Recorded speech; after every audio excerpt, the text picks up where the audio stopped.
the Father, that's where life begins. All the loud voices, they lead astray, but Jesus is the truth, the only way.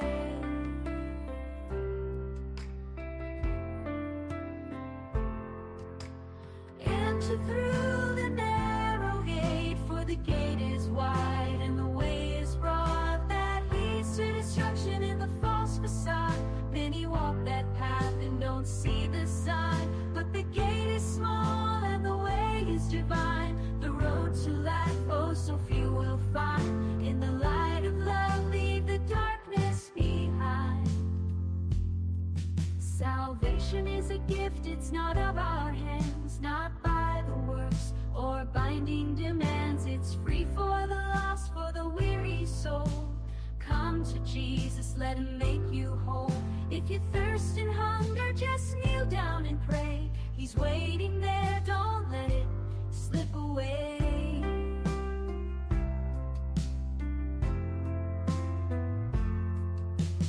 Enter through the narrow gate, for the gate is wide and the way is broad that leads to destruction in the false facade. Many walk that path and don't see the sign, but the gate is small and the way is divine. The road to life, oh, so few will find. In the light of love, leave the darkness behind.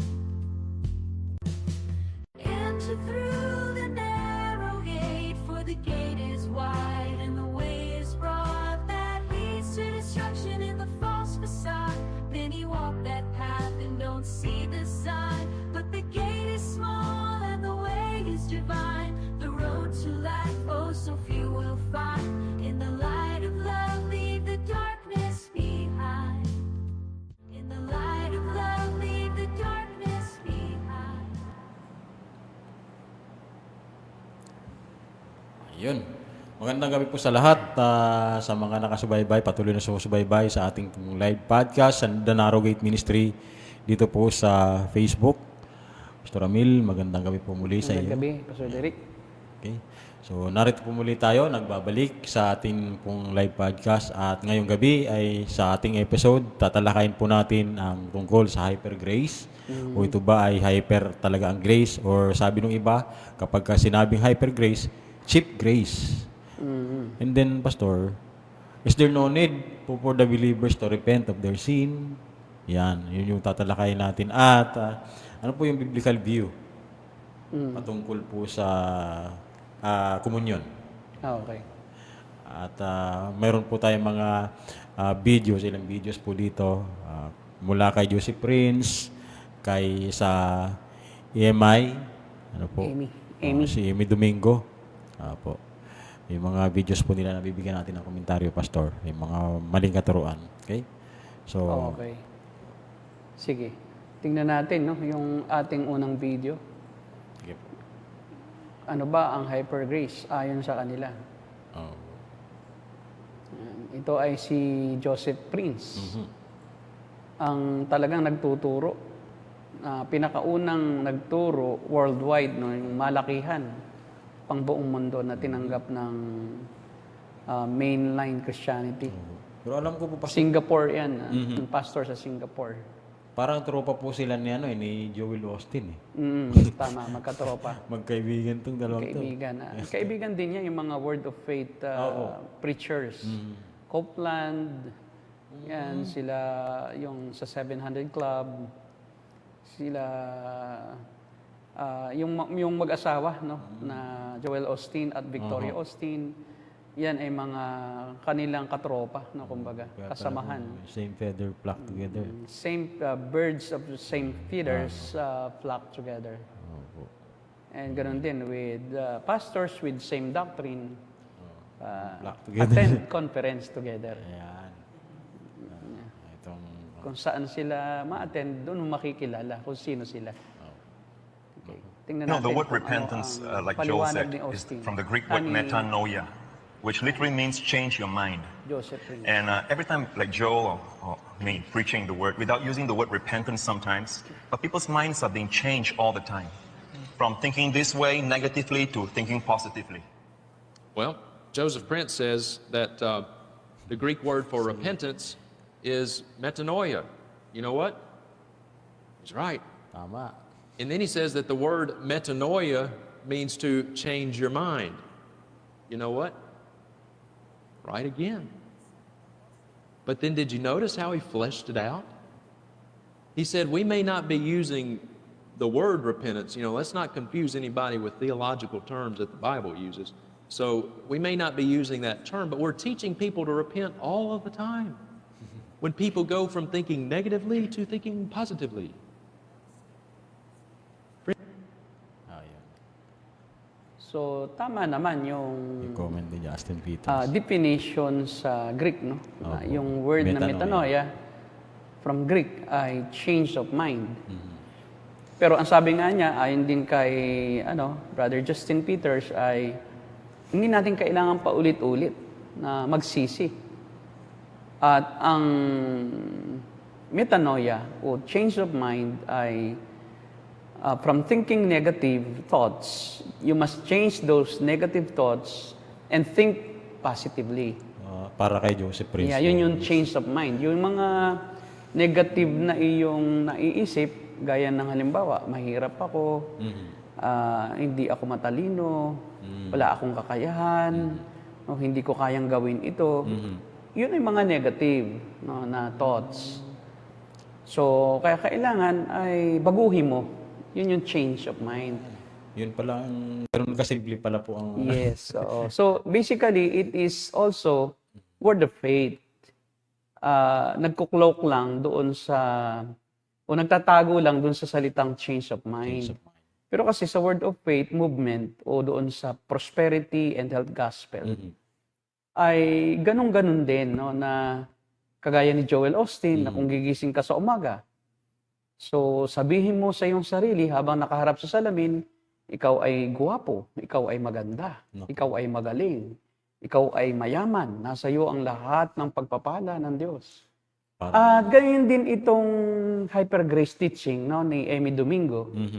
Kaya nga si Amy Domingo, na siyang counterpart ni Joseph Prince from Singapore dito sa Pilipinas, si Amy Domingo naman, ang preacher ng Hyper Grace, ay ganun-ganun din, no? Huwag kang mag-isip ng mga negatibo. Yung mga nakaraan mo, huwag mo nang balikan. At mamuhay ka na charito. Yung highly favored, blessed light. You are highly favored by God. So, ang isipin mo na lang ay lahat ng favor sa iyo ng Diyos. Huwag mong iisipin yung mga bagay na mga pangit, mga dati mong nakaraan na ikaw ay masama. So, isipin mo, ikaw ay bago na. Maganda naman, no? Kasi bago na. Pero ang bago ay yung isip lang. Yung isip lang ang baguhin mo. Na pag naiisip mo, yung mga dati mong naiisip tungkol sa iyong sarili na negatibong bagay, iyo ngayong kakalimutan yun. Paulit-ulit mong baguhin ang iyong isip. Yun. At para din kay Amy Domingo, the same, no, with Joseph Prince, ay ang metanoia nga ay pagbabago lang ng isip. Pagbabago lang ng isip. From thinking negatively to thinking positively. So, ganun-ganun din sa word of faith. Movement, no? Prosperity gospel. Saka sinasabi po ni Amy Domingo na yung hamartano, mayroon siyang binabanggit na pagkakaiba, hamartano at hamarteya. Sin, no? Opo. Natingnan natin magkaiba kung naman. anong ibig sabihin niya dyan ni Amy Domingo. Ibang video naman po.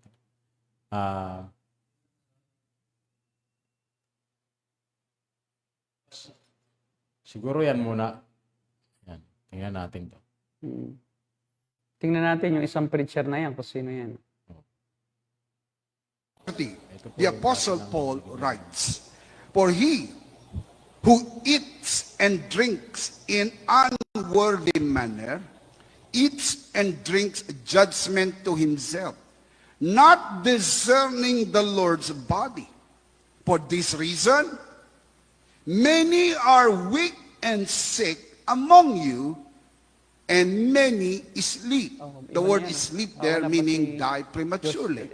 For this reason. Wala po Have you siya. noticed? The word reason is singular. For this reason. Not for these reasons. Hindi po marami ang dahilan kung bakit ang mga Kristiyano ay nagkakasakit.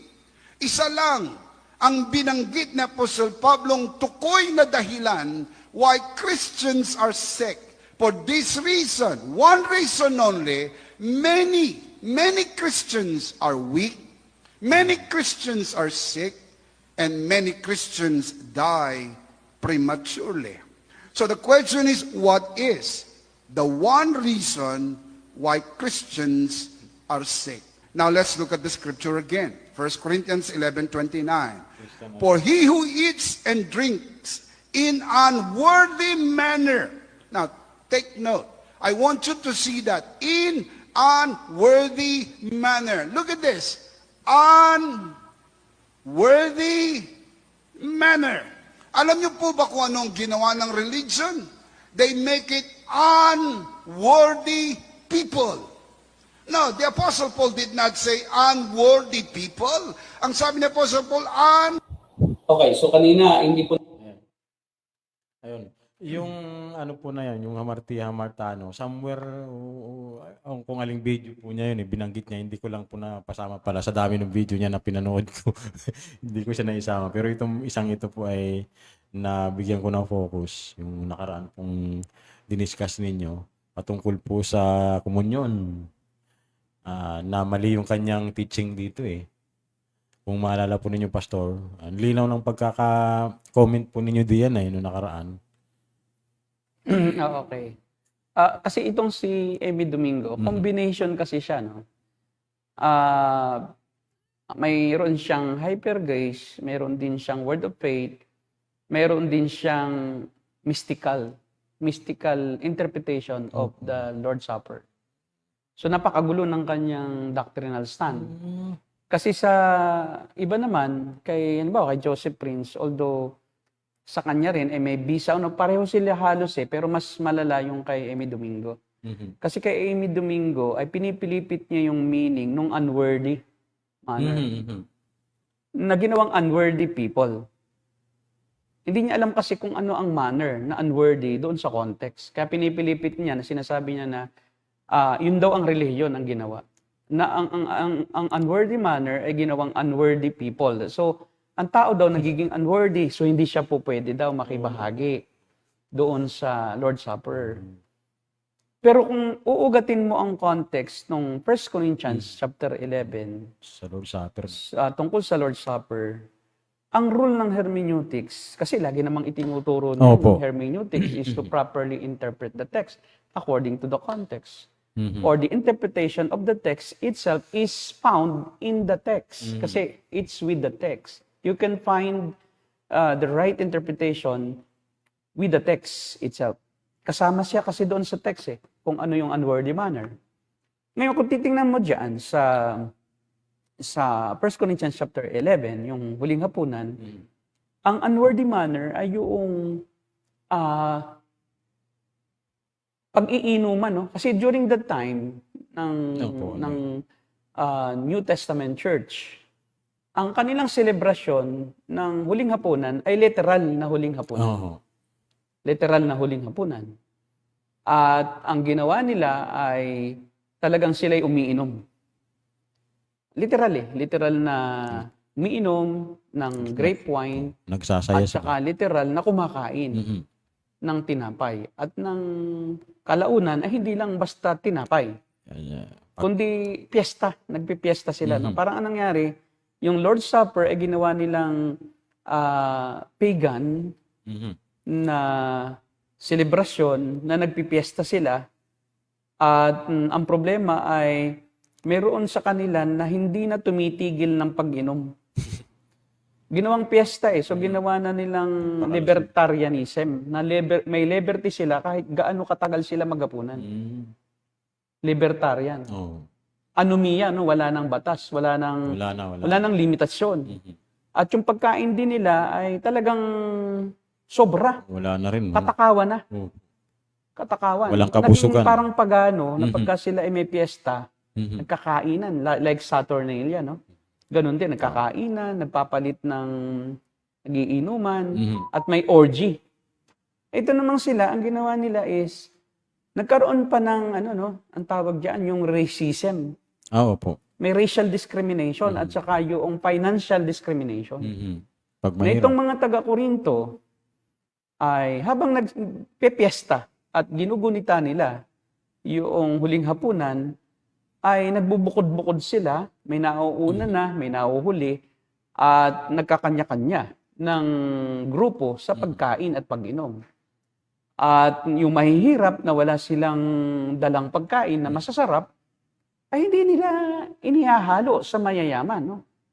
Parang potluck ang nangyayari Opo, dito, opo. no? Potluck, may dala kayo na pang Lord's Supper nyo, may dala rin kami, pero kasi mahirap lang sila, unahan na natin.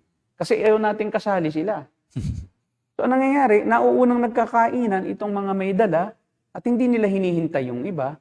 Tapos yung iba na walang dala, kaunti lang ang dala, sila yung nagsasama-sama at kinakahiya sila nitong mga may dala na marami.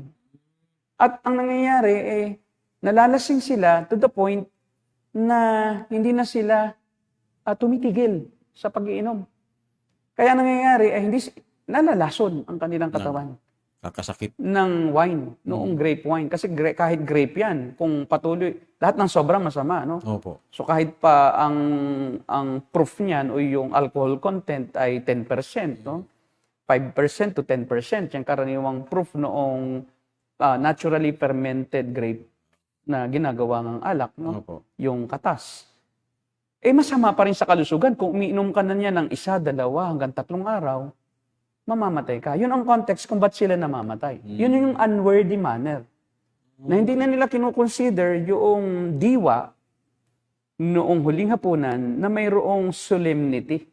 Na ito ay dapat ipagdiwang na mayroong diwa ng reverence, ng pagkamangha doon sa ginawa ng Panginoon. At dapat ito ay may kahalong pagsamba at pagpapasalamat sa Diyos. At hindi ito walang tigil, no? Kasi in memoriam yan eh. Dapat ay bilang pag-alaala lang. Hindi bilang kapistahan o hindi bilang lisensya para mag-inuman. Kaya nga, kita niyo, anuhin natin sa mismong text sa unang Korinto. Tingnan natin. Ayan. Kasi yun ang tamang interpretation. Kasi ang ginawa niya, tumalon siya from the culture of the New Testament churches Sa to the culture of today's churches. At sinasabi niya na ang mga Pariseo ay yung mga makabagong church. Na ang ginawa nila ay unworthy people na.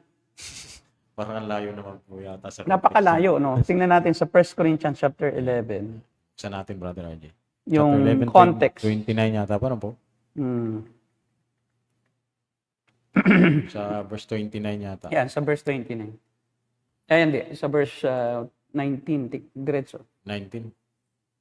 Nawala na. Naayos lang po.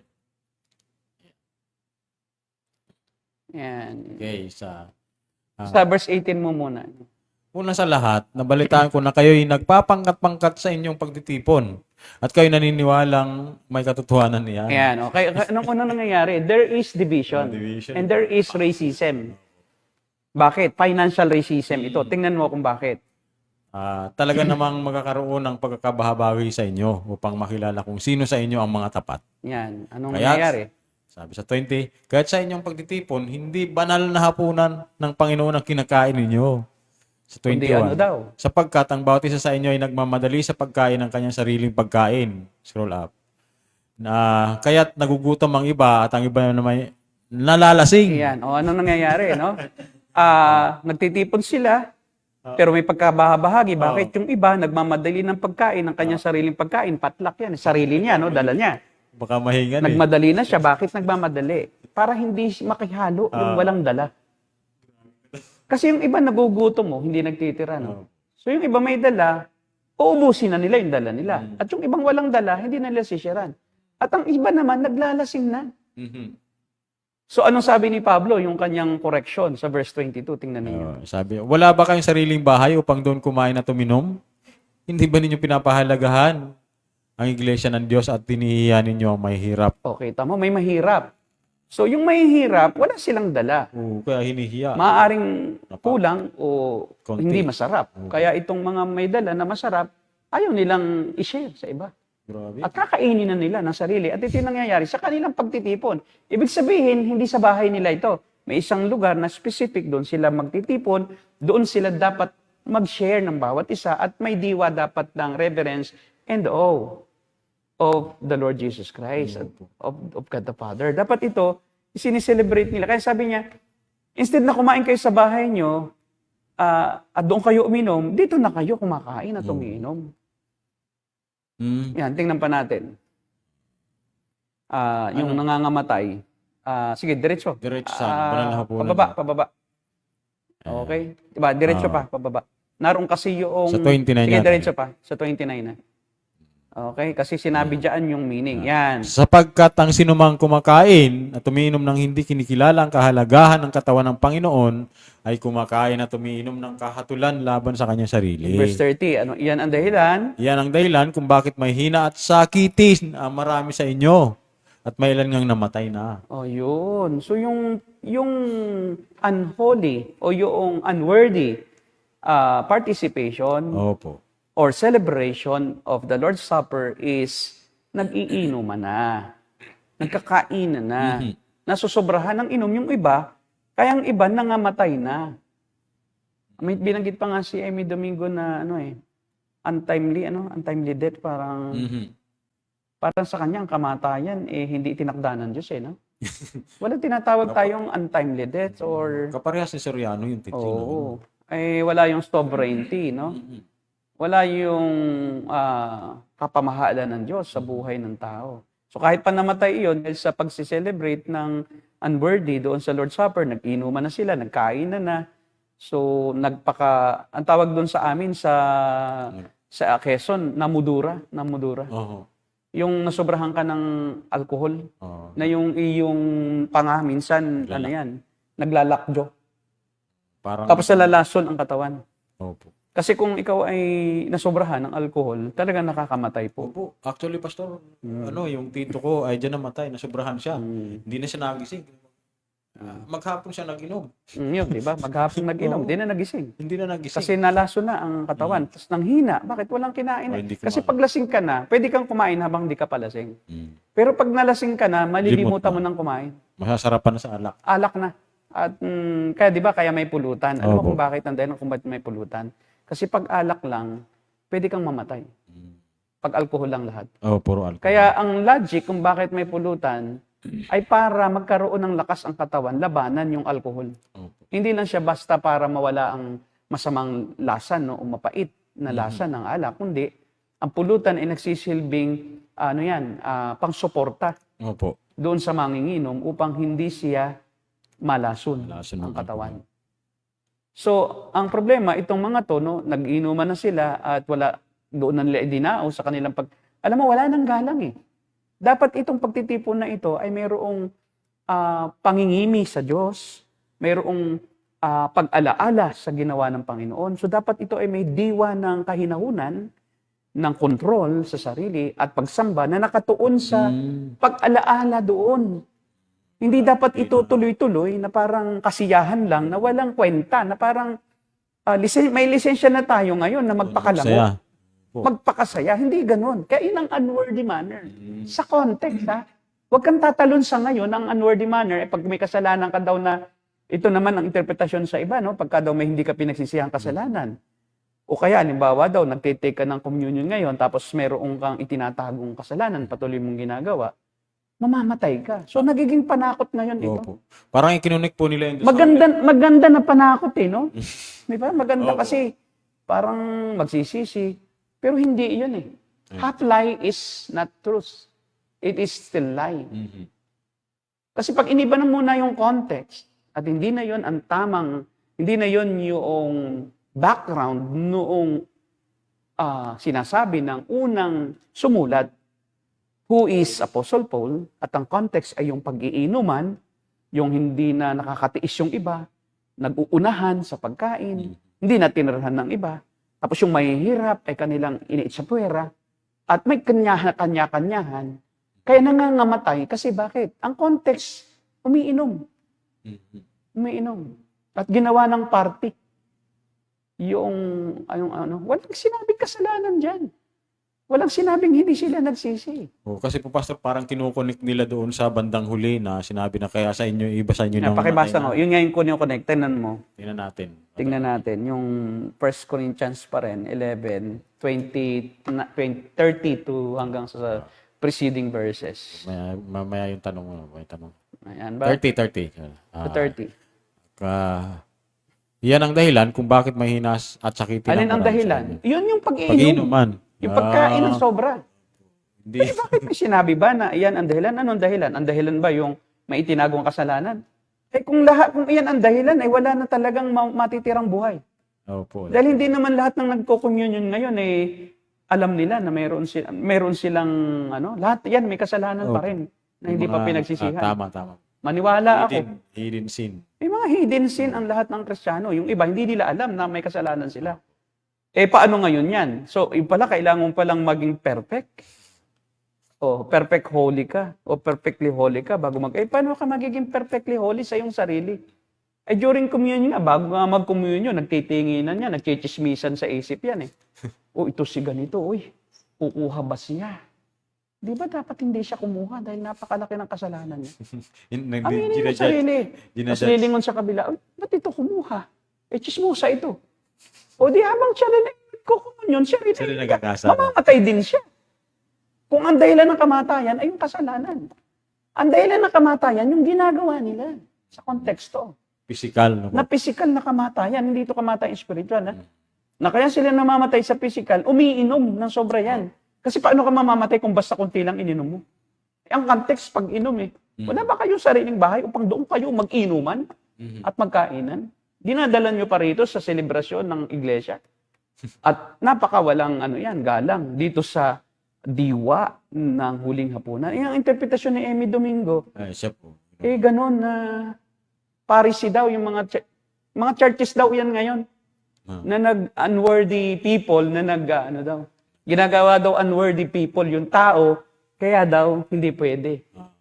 Hindi naman iyon Opo. Yung unworthy yung manner, hindi yung tao. Hindi yung tao. Di ba? Pakitingnan mo ulit. Kung sisiyasatin natin ating sarili, hindi tayo hatulan ng Panginoon. Yan, 32. Ngunit tinahatulan tayo ng Panginoon dahil itinutuwid niya tayo upang hindi tayo maparusang kasama ng sanlibutan. Ano ang dapat gawin? Kaya nga mga kapatid, kapag nagkakatipon kayo upang kumain, maghintayan yan ang kayo. una. Dapat huwag maghusgahan at huwag tayong magkaroon ng pagkakabahabahagi. Kasalanan kasi yung pagkakabahabahagi. Ba't mo hinahatulan yung isa mong kapatid na mahirap lang yan, kaya hindi ko pwede yan nakasama rito. Minamaliit. Minamaliit Kaya kung may nagugutom, kumain na muna siya sa bahay. Pang hindi humantok. O bakit? Hindi yung Lord's Supper, kainan talaga. Ito'y paggunita. Fellowship, po? Fellowship ito at paggunita. Kasi kung gutom ka, hindi Lord's Supper iyon. Kundi kainan ang gusto mo. Okay, kumain na kayo. Sa bahay nyo upang hindi humantong sa hatol na kaparyusahan ang inyong pagtitipon. Kasi pag may pagkain, may alak. Kasi kultura iyan nila. Opo. Ang nangyayari, yung alak hindi na pampatunaw lang, kundi pampalimot na sa problema nila. Kaya tungkol sa ibang bagay, iyan po ang unworthy manner sa context. Huwag nating bigyan ng ibang kulay, ng ibang pakahulugan, na wala naman sa text. Kasi magkakasala ka sa Diyos. Kaya ang dami ngayong nagpapastor, naglo-Lord Supper, nagkakasala ng kasinungalingan. Biro mo, habang naglo-Lord Supper ka, nagsisinungaling ka sa Panginoon, nagsisinungaling ka rin sa kongregasyon. Yung unworthy manner na ito, yung daw ginagawa ngayon na unworthy people daw, sinong worthy sa pagkain ng banal na hapunan? Sa sarili, sinong karapat-dapat? Wala. Wala. Tayo, hindi karapat dapat. Kaya nga kailangan lang magsiyasad ka. Yun ang pwedeng ilapat. Kung may kasalanan ka, ito'y dapat na idaos ng mayroong paggalang. Di ba? Sa pag-alaala. Ano ba ang ating ginagawa? Ito ay hindi para lang kumain. Di ba? Kundi ito'y para alalahanin ang ginawa ng Panginoon, ang ebanghelyo ng biyaya ng Diyos. Sa biyaya kayo naligtas. Ang katawan ni Kristo ay nabayubay sa krus. Yun ang simbolo ng tinapay. At ang kanyang dugo'y nabuhos sa krus kapag papatawad ng mga kasalanan. Yun naman ang sumisimbolo doon sa alak. Simbolo lang iyon. Opo. Hindi yun ginagawang literal na dugo. Nagaya naman ng Romano Katoliko. Na yun daw ay nagiging tunay na dugo. At yung tinapay, nagiging tunay naman na laman. Transubstantiation. Pero itong si Domingo, meron siyang tinatawag na consubstantiation eh. Kasi daw nasa, mayroon ka ba? Hindi ko po nakita yung video niyan yan eh. Pero doon sa ano po ninyo, May, malinaw na...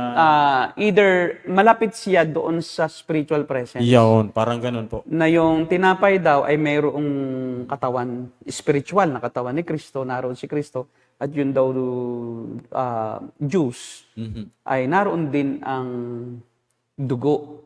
Sa pamamagitan ng espiritu, naroon ang dugo ni Kristo. Pero ang problema, naging ano na siya, means ng paggaling. Actually po, binanggit niya yan. Ang sabi niya, pag uminom ka, gagaling ka sa sakit. Kaya daw nagkakasakit ka kasi hindi mo ginagalang. So therefore, para ka gumaling, igalang mo. So kinunik ngayon yung healing. Wala sa text yung healing. Binanggit pa po niya doon na yung Siyempre. dahil kay Jesus, gumaling physically. Yes, physically. Ang ano niya kasi, sinininegosyo eh. Kasi may tinda siya na juice. Yung May healing tinda rin siya na bread. healing bread. Yung healing bread. Kaya kailangan bibili ka sa kanya kasi walang kikitain. Tawa ko dyan. Walang kikitain kung hindi mo ituturo na may gagaling doon. Kasi nga, kahit saan ka naroon, pag sila ay nag-celebrate ng Lord's Supper, naka-online, kahit sa bahay ka, ganun din. Yung binili mo doon sa kanyang tindahan, sa kanyang church, doon sa Valenzuela, na bread, kailangan hawak mo. Pag sinabi niyang, kainin natin, kakain ka, at may mystical yon. Kaya sabi ko, may mystical siyang interpretation eh. Kaya nga po. Mystical. Parang albularyo. Alam mo si Johnny Midnight, ganun. Di ba yung toning? Ganun din siya, toning. Nagtutuning eh. Di ba? Or itong tubig na ito ay mayroon ng kapangyarihan ng nangyari. Actually, May tubig ka rin. Pag ininom na Johnny Midnight, iinom ka rin. Sabi niya, magagaling ka. Opo. May mga ganyan po, Pastor. Na Kita mo. may mga mystical na nakapaloob po doon sa mga elemento. Oo, kita mo, mapapanood mo yan. Sige, meron pa ba tayong video tungkol dyan? Actually, Pastor, bago tayo mag-proceed, yung tanongan na repentance, kailangan pa ba na mag-repent from time to time ng isang mananampalataya? Okay. Kasi, ang interpretasyon nila sa 1 John 1:9, Opo. at ayon din kay Joseph Prince, yun daw ay para sa non-believers. Yung kasing... Kasi ang malimit nga naman na ginagamit doon sa issue ng pagsisisi para sa mga kapatiran, sa mga Kristiyano, ay yung 1 John 1:9. Kaya may argument si Joseph Prince at argument din ni Amy Domingo na yun daw 1 John chapter 1 verse 9 ay para sa non-believers. Opo. Di ba? Kasi daw, bakit ka pa daw kasi ang doktrina ng hyper grace is once and for all, yung past, present, and future sins ng mga Kristiyano ay napatawad na. So there's no more need to repent again and again and again. Charito eh. Yes, charito. Di ba? Ano ka na eh? Blessed, highly favored. Blessed and highly favored by God. So, lahat na ng elemento ng kaligtasan ay nasa iyo na. Opo. So, package deal. Package deal. Ito ang problema. Kasi may dalawang uri ang repentance. Ano ang isang uri ng repentance? Ito yung repentance unto salvation. Or unto experience of salvation. Yun yung panahon na matapos kang ma-convert o ma-regenerate sa espiritu, ay naunawaan mo na ikay hindi karapat-dapat sa Diyos at dahil doon ay kay lumapit kay Kristo at nagsisi sa iyong mga kasalanan. Opo. On that very moment na ikaw ay nagsisi, talagang totoo naman na ikay pinawalang sala na. At kasama sa pagpapawalang sala ng Diyos, yung past, present, and future sins. Pero ang tawag doon ay yung repentance unto justification. Repentance para ka mapawalang sala sa lahat mong kasalanan. Doon sa moment na ikaw ay nagsisi, yung initial repentance ng isang hindi mananampalataya, no? Lahat ng iyong kasalanan, kahit di mo binanggit, napatawad na yun. Opo. Pati yung mga tinatawag ng mga charismatic na generational curses, wala na yun. Hindi na kailangan pang humingi ng tawad doon, no? Yung mga kasalanang hindi mo naman nasabi, Opo. no, yung mga kasalanan na unknown ka, napatawad na rin yun. Kumbaga, yun yung package deal na pagpapawalang sala. Opo. Kasi in repentance unto justification for the experience of salvation in the life of the believer. Okay. Pero may tinatawag tayong repentance Unto sanctification. unto sanctification. Ayun. Not to be saved again and again. You don't need to repent to be saved. Kasi magkamali sila ng pangunawa. Ay. Nakala nila ang repentance Para sa ay salvation. para lang sa salvation. Ito hindi nila naunaw. Ganda po na nabibigyan po ninyo ng distinction. Oo, kasi yun ang tinutukoy sa 1 John 1:9. Okay po. Na para yun sa kapatiran mananampalataya. Bakit? Dahil kahit na ang isang mananampalataya ay naligtas na, nakakagawa pa rin siya for sure ng kasalanan. Ay, sigurado po yun. Kahit si Amy Domingo. Ay, sigurado ako, yung pagtawa pa lang niya, kasalanan na eh. Kasi hindi totoo ang tawa niya. Hindi ako naniniwala yun ang totoong tawa niya eh. Hindi po. Arte. Arte na. Yan ay arting tawa. Hindi ganyan ang tawa ng tunay na tao. Opo. Sabi Parang niya, hindi siya tunay na tao. pakishare ninyo. Parang naiibahan ako sa tawa. Parang alam mo yung aswang. Di ba? Nag-aaswang-aswangan. Malagong lang na Di aswang. ba? Malagong na aswang lang. Di ba? Kasi yung aswang, Although wala naman talagang tunay na aswang, evil spirit yun. Pero ganun yung ginagaya ng evil spirit eh. Opo. Yung ganung sounds. Parang nakakatakot yung tawa niya eh. Nakakatakot. Alam mo si Eng-Eng, pinalagong lang sa Eng-Eng. Oo. Doon sa Simatar. Sila Akbar, Aran, at Aryas, yung tatlong prinsipe. Si Matar. Tapos si Simatar, yung kapatid na bunso. Di ba? Tapos si Eng-Eng yung tumatawa. Hi, hi, hi, hi. Palagungin mo si Eng-Eng. Ganun-ganun din, malagong lang. Hi, hi, hi, hi. Diba? Nakakatakot. Kasi Eng-Eng ganun eh. Oo. Ganun-ganun din. Kaya, Kaya ako talaga naiibahan sa kanya. Parang kakaiba. Parang alam mo sarcastic. sarcastic yun. Alam mo yung pag narinig mo yung tawa niya, parang mananloloko ba? Opo, tutuya. Parang niloloko ka, tinutuya ako. Parang ganun. Okay. Well, anyway. Hindi ko alam kung normal yun sa kanya. Pero sa akin, di normal. Parang di normal talaga. Parang di normal. Pakiramdam ko pa lang pag tumawa siya, parang kakaiba. Hindi siya hindi siya tunay yung kanyang damdamin. Dahil hindi ang tawa, ganun eh. Okay, well, anyway, So, sanctification po. sa sanctification, yung 1 John. Okay, tingnan natin yung 1 John 1:9.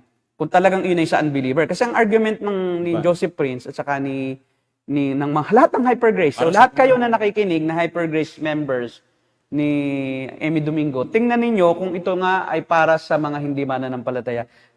Yung 1 John 1:1, tingnan mo. Para kung sa sino kausap. para sa mga gnostic daw po yan. Para daw sa Gnostic na hindi Kristiyano. Siyempre, Gnostic, hindi Kristiyano. Tingnan po natin. Tingnan natin yung 1 John verse 1, chapter 1 verse 1 hanggang verse 9. Tingnan natin. Sumusulat kami sa inyo tungkol sa kanya na sa simula pa siya na ang salitang nagbibigay buhay. Okay, may sinasabi siya diyan na sumusulat kami sa inyo. Mayroong third person inyo. Inyo. Makikita natin kung sino yung word, kung sino yan. Tuloy-tuloy.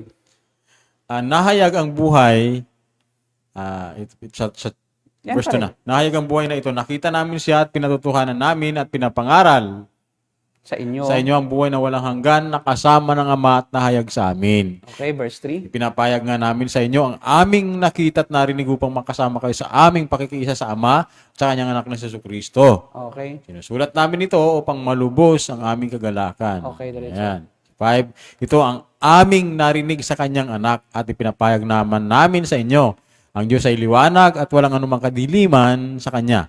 Okay. Kung sinasabi natin tayo may pakikiisa sa Yan. kanya, So, sino yun? Sa word, kung sinasabi nating isinasama ni ang kanyang sarili, sarili niya. ni John. Mhm. O hindi para yan, si John pala, hindi rin Kristiyano. Opo. Gnostic Kasi din. Gnostic din siya. Oo. Kasi kung si John ay nagsasalita para sa hindi mananampalataya, ang dapat nasasabi niya, kung sinasabi ninyo, kayo'y may pakikisa sa kanya, ngunit namumuhay naman kayo, kasi kayo sila yun eh. Ano sabi niya? Kung sinasabi natin, o kasali siya, kahit sa Greek, Opo. yun ay word na including yung Sarili. pronoun na yan, di ba? Third person. Oo. na kung sinasabi natin Na di tayo ba, may na pakikiisa. tayo kasama siya Oo. ay may pakikiisa sa kanino kay Jesus, ngunit namumuhay naman Tayo. Oh, para ba iyan sa hindi mananampalataya? Oo. Eh, isinali nga ni Juan ang kanyang sarili. O di pati si Juan hindi rin mananampalataya. Si Juan gnostic din. O kung tayo may papakasang, ngunit Ngunit namumuhay namumuhay naman tayo sa tayo. liwanag. O, sa kadiliman, nagsisinungaling tayo. Opo. Hindi naman sinabing kayo. Kasi mang gnostic kayo, dapat kayo Gnostic, magsisi. mga unbeliever. O sinasabi ninyong kayo may pakikiisa kay Jesus. Pero hindi naman kayo, dapat gano'n, namumuhay yan sa katotohanan. Kung namumuhay kayo sa liwanag, di ba? Eh, nagkakaisa ang lahat. Ayun. O, kasi, ngunit kung namumuhay tayo, tayo, included ang kanyang sarili, Sarili. bilang author ng First John. Opo. O, tapos ano pa?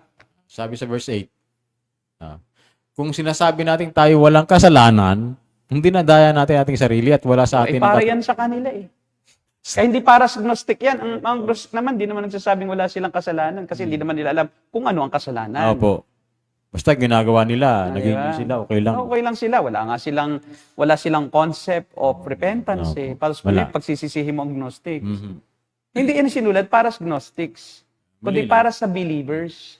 So, Pastor, kung Isinali ni Pedro, ni Juan, rather, ang kanyang sarili. So kung ang isang interpreter talaga ng scripture, tapat siya, ay maunawaan niya yung kahulugan talaga nito. Of course. Kasi nga, yan naman sila Joseph Prince at si Emmy Domingo, hindi ko naman alam kung saan mga nag-aaral mga yan. Eh. Saan ba nag-aaral yan ng hermeneutics? Baka ay sumikat lang. Nagbabasa-basa lang siguro. mga books. O kaya, nag-aaral sila, Pentecostal din ang kanilang pinag-aralan. O yun, kasarili lang nilang paniniwala rin ang Sarili. itinuturo. Walang choices. O, subalit, kung Kung ipinapahayag ipinapahayag natin, ba't naman magpapahayag pa si Juan ng kasalanan?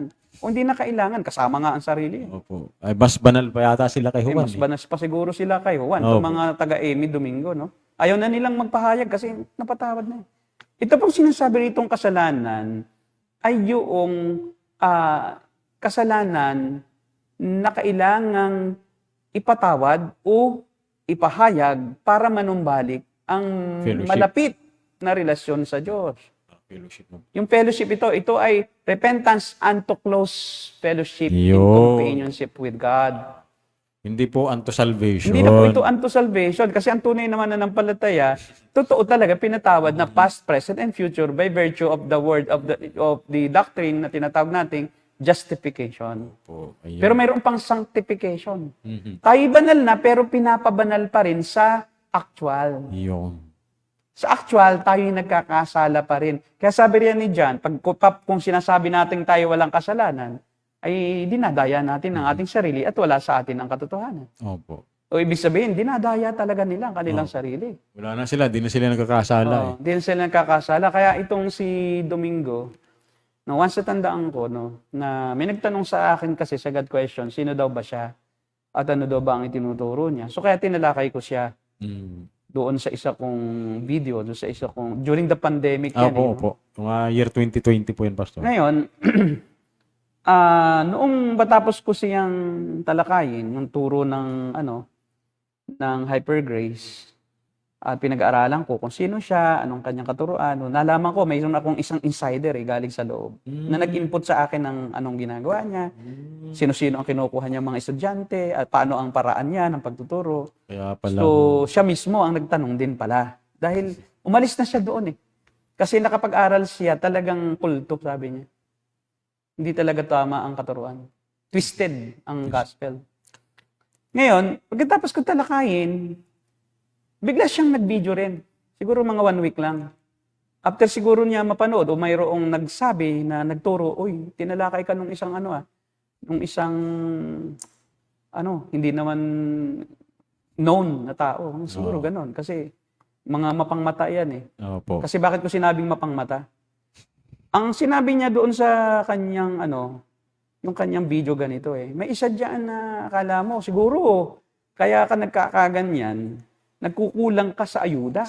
Napanood ko yun eh. Kasi kung gusto mo na kumbaga bumalik ang katinuan, parang ganun, bibigyan kita ng ayuda. Bibigyan daw niya ako, papadala niya. Magsabi daw lang ako sa kanya. Kung saan ang address. Kung saan ang address ko daw. At tas tawa nga ganun. Di ba? Nagkukulang ka lang sa ayuda. Parang galit lagi. Ganun ang kanyang pangangaral laging galit. Parang laging may kaharap na kagalit. Ganun siya. Say, Ganun. say amen. Mga ganyan yan. Ganyan. Biruin mo, kung ikaw ay hindi nanunuya, bakit mo naman pe-personalin yun? Walang personalan dito. Dapat yung Kung ano lang yung doktrina. niribat dapat na yung Ilipat mo, wag tayong ng tao, na yung tao ay nagkukulang sa pagkain kaya nababaliw na. Personal Yun ang datingan di ba? Tapos tatawanan mo pa na, di ba? Ay, totoo naman ganun ang tawa. Oo. Nagtataka nga lang ako, ba't ganun ang tawa? Wala akong sinasabing masama. Parang banal na aso Kakaiba lang, no? Kakaiba. Ganun ang tawang naririnig ko ng mga sarcastic na tawa. So, well, anyway, yan yung paniniwala ni Amy Domingo. Hanggang ngayon, nananagana Yan pa siya, rin no? po. Lagi siya sa ibang bansa, sa Macedonia, sa Greece, yung lahat ng mga doon, pinupuntahan niya. Sa Israel. Israel. Pastor, bago tayo mag-proceed Okay. po, sagutin muna natin yung tanong, May tanong. ni Brother Justin. Good evening po, Pastor Ramil, Pastor Derek. Ask ko lang po, after po ma-regenerate ng isang tao, ano po bang susunod? Faith or repentance? Ayun na. Okay. Meron po tayong tinatawag na logical order. So, Okay. tinatawag, alam mo, ang tanong niya may kinalaman sa order of salvation or ordo salutis. Opo. And yan po nagkakaproblema kasi nilalagyan nila ng time element. Wala pong time element yan, halos sabay-sabay na Opo, gaganap yan. simultaneous na. Sa oras po ng regeneration, agad-agad nangyayari yung regeneration, yung faith. Meron ka na agad faith. Hindi siya kailangan pang maging matagal, no? Na isang buwan o 2 buwan o isang araw. At pagka na-regenerate ka, automatic may faith ka, automatic nagsisi ka. Okay. Hindi ka pwedeng hindi magsisi pag na-regenerate ka. Hindi pwedeng ipagpaliban. Dahil sa oras na na-regenerate ka, talagang makikilala mo kung sino ka sa harapan ng Diyos. Ihahayag sa iyo ng banal na Espiritu kung sino ka, na ikaw ay hindi karapat-dapat, ikaw ay makasalanan, karapat-dapat ka sa hatol, at papunta ka talagang impyerno. Sa oras na ikaw na-regenerate, lahat yun ay nagaganap. Repentance, faith. Pero logical, yung nauna, walang time frame. Pero siyempre, bago ka magkaroon ng faith, dapat mabuhay ka. Meron ba namang patay na nagkaroon ng faith? Tama mo. Meron ba namang patay na nakaka-respond? Kahit tantarin mo ng pino yung patay sa physical, no? Hindi niya mararamdaman yon. Hindi mo siya mapapasalita, no? O, di ba? Ganon din naman yung patay sa spiritual. Hindi mo siya mapapagsisi dahil di naman niya alam kung sino siya. Hindi naman niya, ang akala nga ng isang patay sa espiritu ay siya righteous siya matuwid at karapat-dapat siya sa harapan ng Diyos. Siya pupunta siya langit dahil siya ay mas maraming nagawang mabuti kaysa iba. He justifies himself. Yun ang katangian ng isang unregenerate. Kaya nga, Justin, ang Ordo Salutis, logical order, regeneration before faith. And then sabay-sabay na yung nangyayari, justification, forgiveness, and then positional sanctification. Yun yung justification. Okay. Na-sanctified ka na positionally. Pero yung actual sanctification, yun po ay lifelong process. Lifelong yan. Kasi kailangan maranasan mo sa iyong personal na pamumuhay bilang Kristiyano, yung nangyari sa iyo. Na ikaw ay buhay na sa Espiritu at therefore, dahil ikaw ay nasa katawan pa, yung tinutukoy ni Pablo sa Romans chapter 6, na bakit ganito ang aking nararanasan, no? Ayaw ng isip ko, pero ginagawa ng katawan ko. Nararanasan iyan ng lahat ng Kristiyano. There is an ongoing battle against sin because we are still in the flesh where sin resides. Nananahan kasi sa kasalanang makalaman o dun sa ating katawang laman yung epekto ng kasalanan. Yung ating katawan ay nagkikrave sa mga bagay na makamundo. Fleshly. Yung ating mata ay nagkikrave sa mga tukso ng kamunduhan. Yung ating isip nagkikrave na itaas natin ang ating sarili. At masatisfied tayo na tayo ang tawagin na magaling. Tayo ang tawaging matalino. Tayo ang tawaging madiskarte. At yung iba ay daig natin. Yun ang natural na ginagawa ng laman. Lust of the flesh, lust of the eyes, and pride of life. Nandito pa rin tayo sa mundo kasi. Kaya itong katawang ito, dito nananahan ang sumpa ng kasalanan. Na ito'y patuloy na nag-i-struggle para siya kumawala sa kabanalan. Parang gusto lagi natin. Kaya may inner man. Yun yung inner man, yun yung kung saan naroon ang Espiritu ng Diyos. Na siyang lumalaban sa flesh, sa outer man. Wala ko yung outer man po yung si Eve. Ayun, kay ano yun? Ang outer man ay si Eve. Si Eve. Inner man si Adam. Kaya malambot pala yung inner man. Di ba na talaga? So, Pastor. Kay pencil. Pencil. Ed pencil. Logically speaking, yung repentance ay Halos kasabay yun. kasabay sila sa kayo. There's no time element. Pero Okay po. logically speaking, Ito lang. experientially, halos magkasabay siya. Pero logical order, Faith. ordo salutis, regeneration first before repentance. Because an unregenerate man cannot repent. Sabi sa 1 Corinthians chapter, pakibasa nga, 1 Corinthians chapter 2 verse 14, a man without the Spirit of God cannot understand spiritual things. Paano siya magsisisi kung hindi niya naunawaan? Diba? So, 1 Corinthians chapter 2 verse 14. Ayan, sabi po dito ay 14. Sapagkat, ay hindi pa pala. Okay lang bro RJ.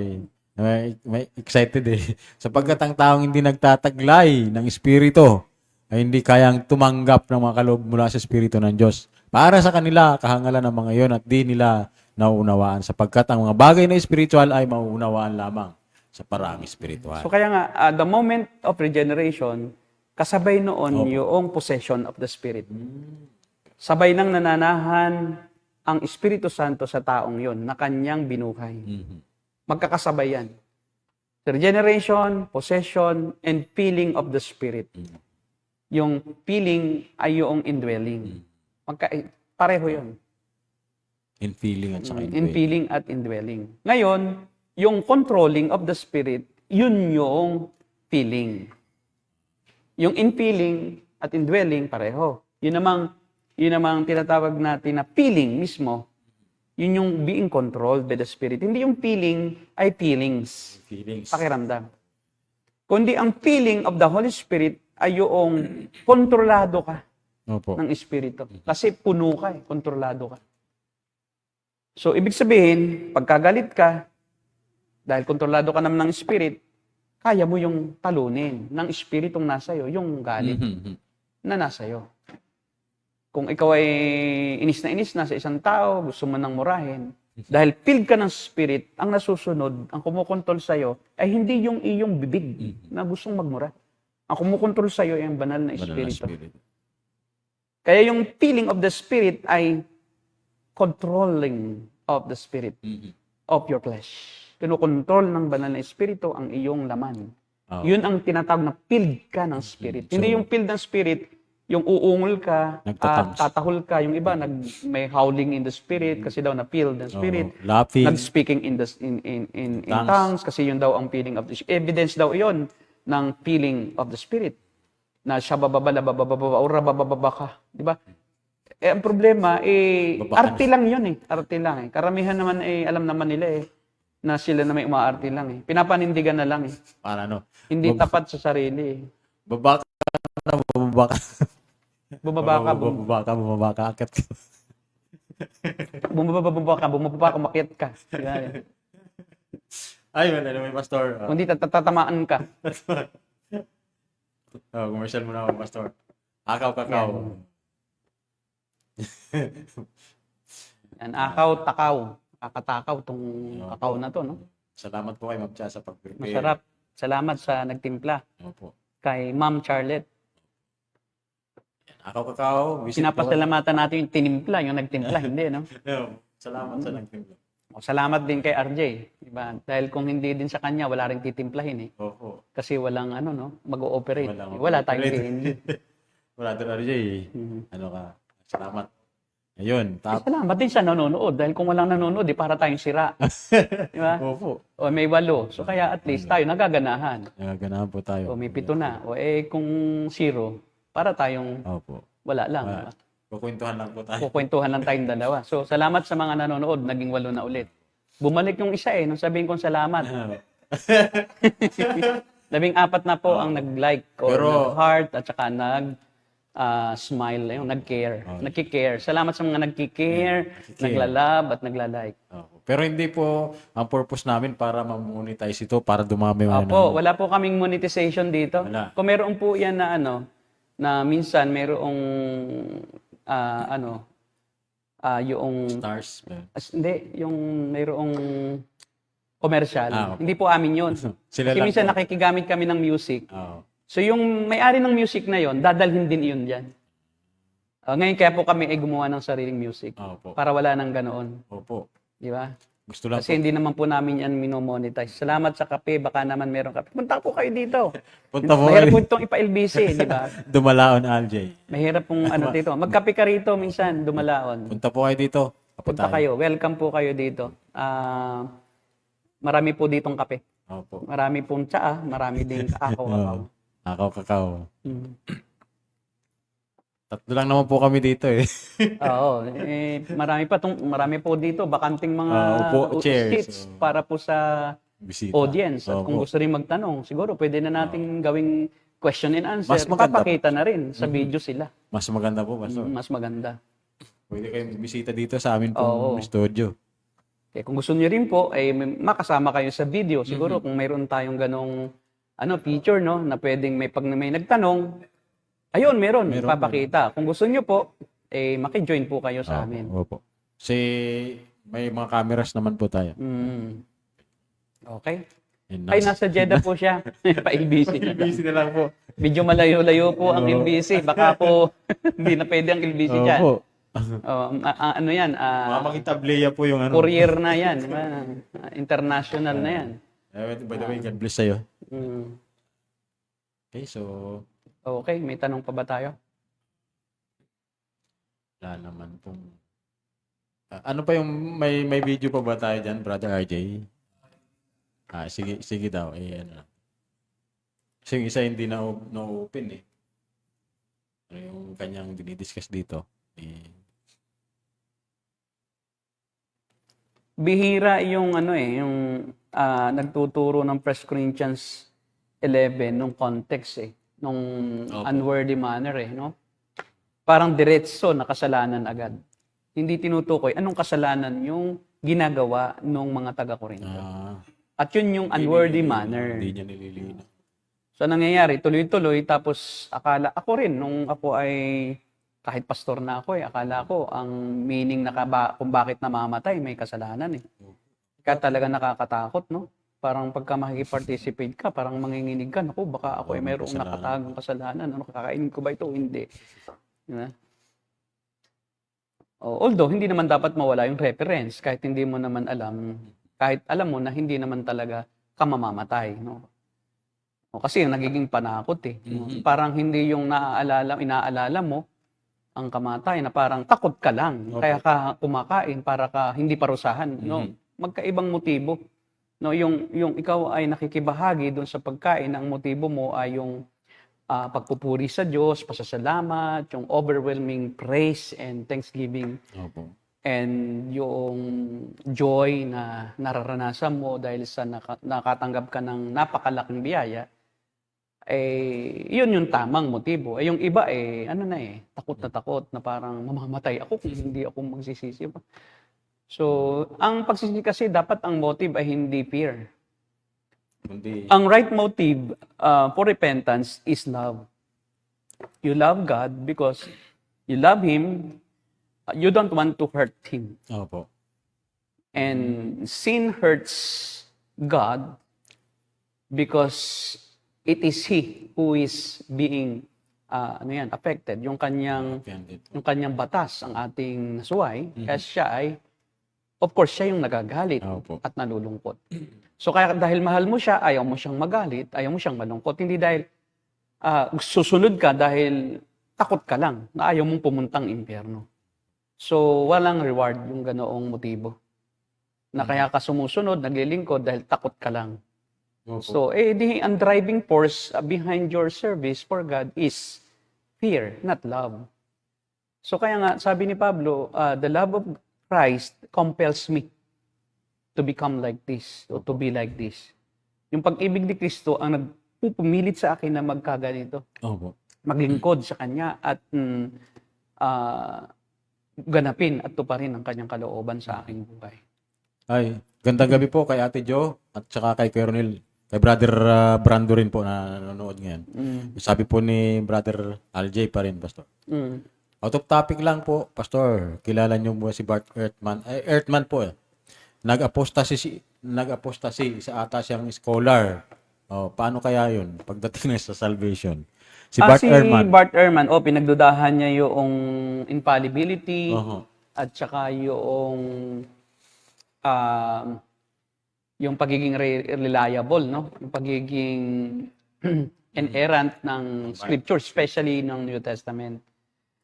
Ngayon, I don't believe that a true believer can commit such kind of sin. So, maraming mga tao, kahit naging scholar pa yan, na hindi naman talaga tunay na naging Kristiyano. So, hindi po nawala ang kaligtasan nila.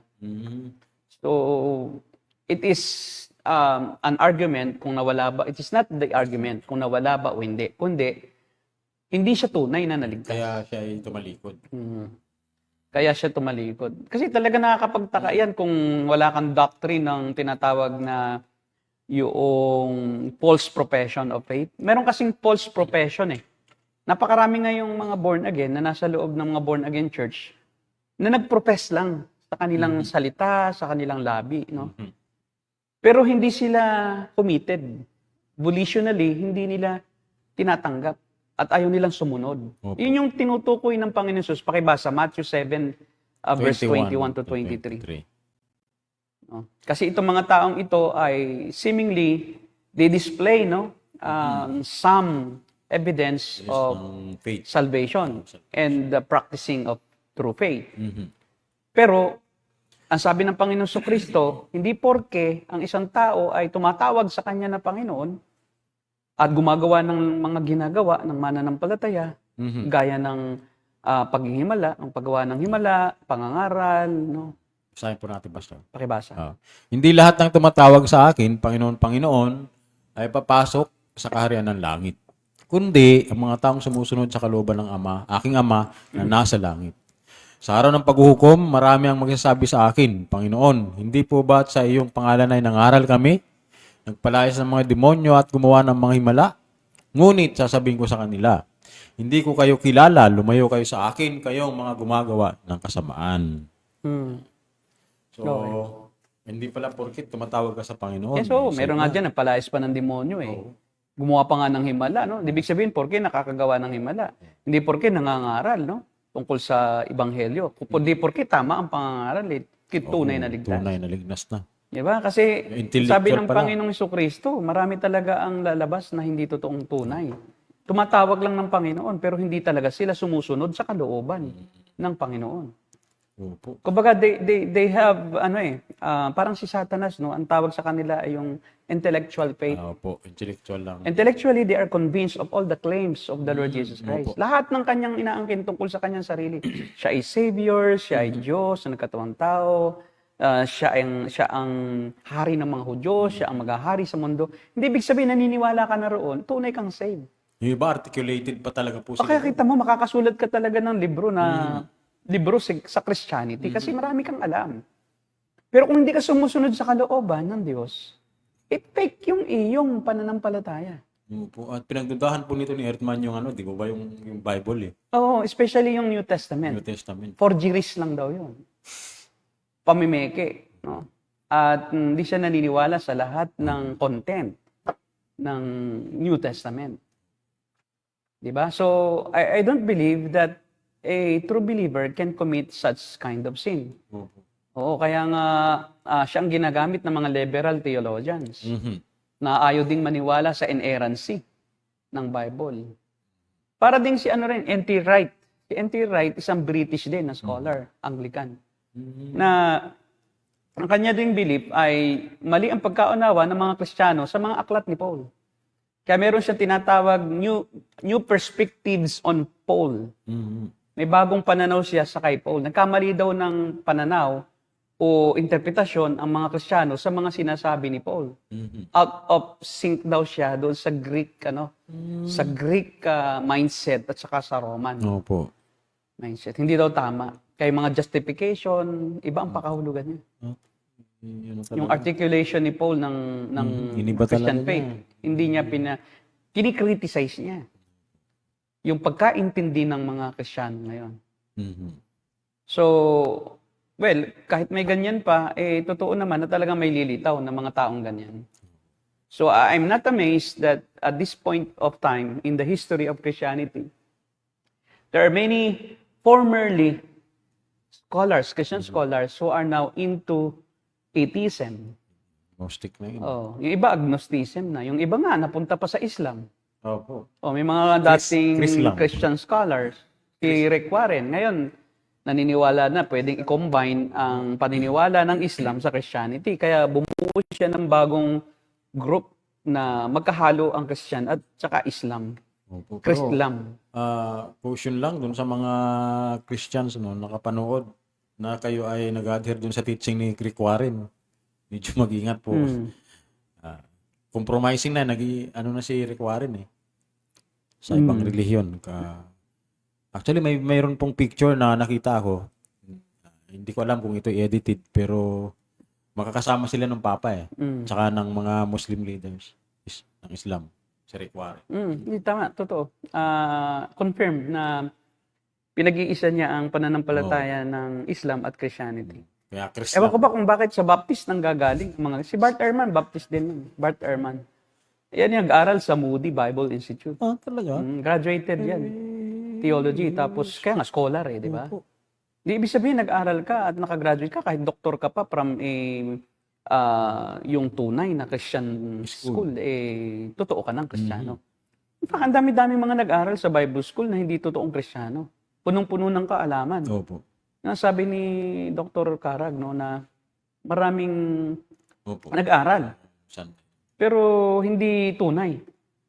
Wala na sa tunay na katuruan. Pero aral sila dati Intellectual talaga. talaga. Intellectual lang yung kanilang pagyakap sa Kristyanismo. Pero kasi yun nga, kung hindi regenerate ang tao, maliligaw ka talaga. Hindi ka talaga makakaunawa. Tama po. So, na-articulate mo lang dahil pinag-aralan mo. Opo. Pero hindi mo pinaniniwala ang lubos dahil hindi totoo sa'yo. Hindi mo naranasan yung iyong pinaniniwalaan. O alam mo rin yung pagiging born again, di ba? Pero hindi mo naranasan. Pero kaya mo rin explain. Ayon sa Bible ng isang born again ay pinananahanan ng Espiritu. Kahit wala kang Espiritu Santo, pwede mong sabihin yun. Opo. Kahit si Satan po nga Kahit si Satan nga. articulate siya sa well-versed Theology. niya. Opo. Well-versed pa nga siya Mga verses din po yung ginamit niya kay Jesus Christ nung attempt niya Kaya hindi ibig sabihin na nagko-quote ng Bible, hindi yun satanista. Baka satanista yun. Diba? Kaya yun ang dahilan kung bakit dapat tayong maging very careful sa ating pag-analyze o sa ating pag-accept ng mga katuruan. Bago natin tanggapin yan, ay tiyakin muna natin na yan ba talaga ay una, in line sa teachings and scriptures. Ikalawa, yung nagtuturo ba talaga tunay din ng Kristiyano? yung buhay niya. At ang buhay ba niya talagang sumasang-ayon din? Hindi perpekto, no? Baka naman sabihin ninyo, dapat ikaw ay wala ng kasalanan. Hindi pwede Hindi yun. naman ganun. Hindi ganun. Dapat wala ka ng kasalanan. Wala nang magtuturo, nakarapat-dapat. No? Hindi natin talaga. Kundi, siya ay nagsisikap, dahil siya ay pinananahanan ng Espiritu, siya ay nagsisikap na sumunod at siya nakakasunod. Po, so, ibig sabihin, Pastor, nakikita sa kanya yung proseso ng sanctification. May proseso. Yan, sa buhay. Hindi yung paglagpak na. Tuloy-tuloy. Na pag nagkasala, dito na ako, tapos tatakwil na niya. Yung Tsaka kanyang gina-justify po yung kasalanan. Yes, justify. Pag ganun na, yung tao, hindi yun tunay na Kristiyano. May kilala akong pastor sa Infanta, Quezon. Kaya natisod yung mga taga-Infanta Yung mga, kaya lungkot na lungkot ako doon kasi Pentecostal na nga karamihan, siguro 99%. Tapos, ang dami pa doon na peke na Pentecostal na pastor. Nag-commit ng sexual immorality, tapos ginustify pa niya. Kaya ang mga membro niya ngayon, may kabit. Talaga naman. May mga pulis, 2 asawa. Kasi siya, ganun din eh. So, they don't touch sexual immorality, but they are saved. O, di ba? So, paano yun? Kaya nakakahiya kayo, mga pastor na gano'n. Eh, Naging ninong ko pa sa kasal yun. Kaya ako nahihiya eh. Yung kanya ring nagawa ng sexual immorality, talaga nagkaroon ng relasyon. Immoralidad. Parehong may asawa. Tapos, ninang at ninong ko sa kasal. Dahil nagpresenta sila eh. Nung ikakasal kami. Ako naman natuwa. Sabi ko, okay to eh. Pwede naman siguro kahit di ko kilala. Anong nangyari? Kaya sinasabi ko, mag-ingat tayo. Pag hindi mo siya lubos na kilala, huwag ka agad magpapasakop doon. Yun. Yun. Ngayon, nagkakalat sila. Doon. Ngayon, yun ang mga kakampi ng mga kabila. Kinakampihan. Opo. Dahil sila naman yun eh. Sila yung nagkakasundo. Sila nagkakanso. Kasi pare-pareho lang sila eh. Di ba? Sabi nga, birds of the same feathers flock together. Flock together. Di kaya kung sino yung magkakasama sa theology, sila rin. Di ba? Pero ang nakakapagtaka, kung hindi ka naman naniniwala sa kanila, kasama ka rin. Tapos, imposible yun. Possible. Kaya talagang, you must separate yourself from, false teachers. Opo. There's no relationship between Baal and Christ. Di ba? You cannot equally yoke with unbelievers. And pretending believers.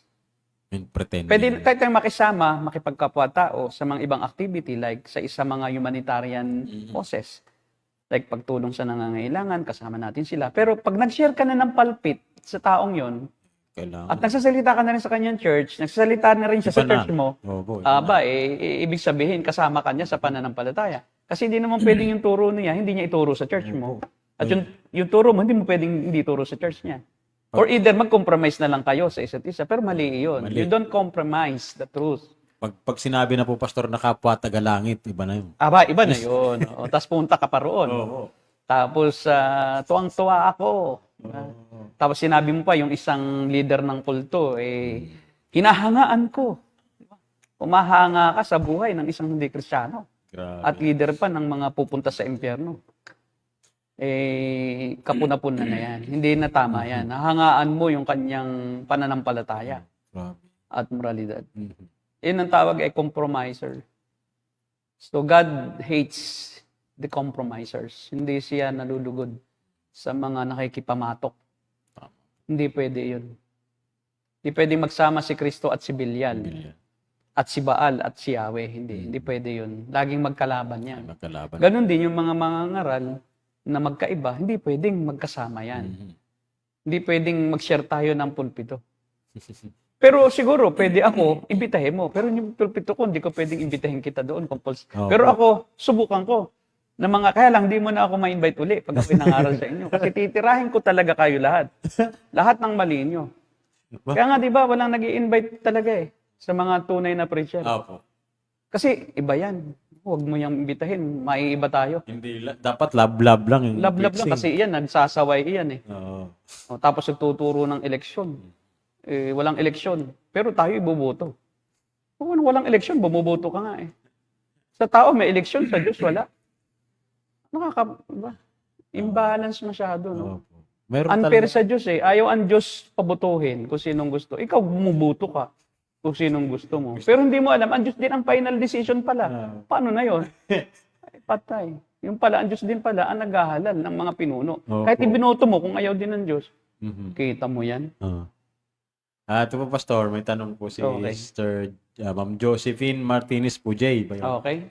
Paano po, Pastor, kung may alam ka sa ginagawa nila, isa ka din po bang mahuhusgahan? Ano po ba dapat gawin? Sa ginagawa nila, tapos ay hindi mo sinasaway? Hindi, depende po kasi kung under mo siya. Parang magkakasala. May karapatan ka lang kasi sa grupo mo o sa kagrupo mo. Halimbawa, may isang mangangaral na alam mong ganun. Hindi, paano mo siya sasabihan? Hindi mo naman siya... Kasi ang hahatulan lang natin kung sino yung kasama mo sa iglesia mo. Pero, pwede mo siguro siyang sawayin publicly na hindi mo naman siya pwedeng i-pinpoint kasi hindi mo naman siya, anong pakialam mo sa kanya, baka mamaya sabihin niya Nakikialam ka sa buhay ng may buhay, hindi naman kita kasamahan. So, ano yung pakiulit? Sabi, kung may alam Nawala sa ginagawa, maki-highlight siya pa, Brother RJ na. Pakiano mo nga ulit, hindi ko masyado pang nabasa. Ayan. Yan. Oo. Ayan po, Pastor. Paano kung may alam? Hindi po. Hindi ka mahusgahan kahit may alam ka. Kung hindi ka naman nila, wala kang karapatan na makialam Oh. sa kanila. Kasi ngayon, kung halimbawa, under mo siya, halimbawa, ikaw ang pastor, tapos yung miyembro mo ay may ginagawa na hindi ayon sa kalooban ng Diyos, pero hindi mo siya Kinokorek. sinabihan, Oh. May pan. kinusinti mo siya, makakasama ka sa husgahan. Pero kung halimbawa, dinil mo naman sila, ayaw namang magbago, wala ka na ron. Mhm. Tapos dinidisiplina mo, sumusunod naman sa disiplina. Okay lang, di ba? Mhm. O meron kang disiplina na ipinapataw Mhm. na specific para sa kanila, hindi ka husgahan. Pero kung halimbawa, kasamahan mo sila, meron ka namang karapatan at kakayahan na sabihan sila, hindi mo ginagawa, Opo. ay kasama ka. Kasi ikaw, ang tawag doon, kinukonsinti mo. You are tolerating the sin in your own turf. It's a family kasi ang iglesia. Kung kapatid mo, kasama mo sa church, so pwedeng pagsabihan, Pastor. Pwede pagsabihan mo. Kung ang kasalanan niya ay private lang. Private. Kung ang kasalanan niya ay public, di pwede mong sabihin sa leadership. Opo, sa leadership. Pero kung ang kasalanan niya ay sa'yo lang, kayo mag-usap. Mhm. O kaya ang kasalanan niya, ang naapektuhan lang naman ay hindi lahat. Huwag mo nang ichismis. Opo. Diba? So, pero kung para lang naman sa information, di mo naman ginajudge. Mhm. O para lang matuto yung iba, okay lang. Pero hindi dapat panghusga ang gagawin mo Tama na po. parang it's a pera sila kasi Mhm. ganyan sila. Kundi yung na-experience nila can serve as a teaching naman sa Opo. iba. Masabi po na ba natin, Pastor, na kung pagsasabihan sila ay mayroong pagmamahal din? Opo, yun po, dapat we just don't tell them the truth, but we tell the truth in love. Love. Kasi if we just tell the truth but without love, Opo. That is Condemnation ba? hypocrisy. Opo. Hypocrisy. Lalayo yung loob. Ang mangyayari, parang nagsasabi ka nga ng kamalian nila, pero ikaw din mali kasi hindi mo sila iniibig. Opo. Dapat yung pagsasabi mo ay may halo ng ano yon, kumbaga concern, pagpapahalaga sa kanila. Na kaya ko ito sinasabi sa inyo Tama po. ay para sa inyo. Hindi parang galit lang ako eh. O tsaka, bakit buwisit kayo sa church? Nagugulo itong church. Baka ganun. Hindi pwede. Kung hindi, kaya mo sila sasabihan is for them to correct their way of living, Tama. yung lifestyle. And it's for their good. Mararamdaman nila dapat na hindi para sa'yo ang iyong pagsaway. Kundi para kayo ay mapanuto Para at sa sa kanila. susunod, di alam nyo na ang gagawin. Opo. Na hindi na kayo magiging sanhipan ng katitisuran. Mm, Pero hindi mo sasabihan sila para itakwil, na parang bahala ka na sa buhay mo. parang condemning na po pala. Condemnation yun, hindi po pwede. Hindi Love. lalo pagka church meet mo. Opo. If they're still willing to change, if they're still willing to worship the Lord, even if they are committing sins, di ba? And they are still willing to accept correction, why not? Let's give them the chance. Opo, opo. Kasi condemnation na yung pagka-initsipwera mo sila dahil porke lang ayaw sumunod ngayon. Hindi mo alam kung nasa proseso pa nga siya eh. Nung sanctification eh. Tsaka hindi rin natin alam kasi yung pinagdadaanan nila. So, tayo ang lumagay dun sa kalagayan nila, di ba? Oo. Huwag tayong masyadong parang holier than thou. Yan po. Yun ang iba eh. Yun naman ang sitwasyon sa iba eh, na parang napakamapanghusga at dahil sa panghusga nila ay parang marumi ka na sa kanila. At ayaw na nilang makisama, ayaw na nilang makipag-usap, ayaw na nilang halos pakitunguhan yung mga nagkakasala. Sa ibang mga Baptist church po. May mga ganun sa ibang Baptist church. Nakakanta ka lang ng secular, ang tingin na sa'yo, worldly ka. Worthy na. Kumanta ka lang ng We Are the World. Worldly ka na. Worldly ka Kasi na. word na eh, di ba? Worldly to, kumanta ng We Are the World. Hindi naman ganun. No? Nakinig ng love song, worldly na. Opo. Kumanta sa karaoke, worldly Worldly na. na. Nag-video okay, worldly na. Kakasala na. Ay, hindi po. Music is made to be enjoyed. As long as the music doesn't mock God, it doesn't yung nawawala yung dignity ng tao, yung nakaka-degrade na, inspirational lang naman yun. Oh. Oh, Pero diba? pastor, magkaiba po ba yung kung yung taong yun na siya ay concerned ka sa kanya, pero he is justifying what he's doing na wrong.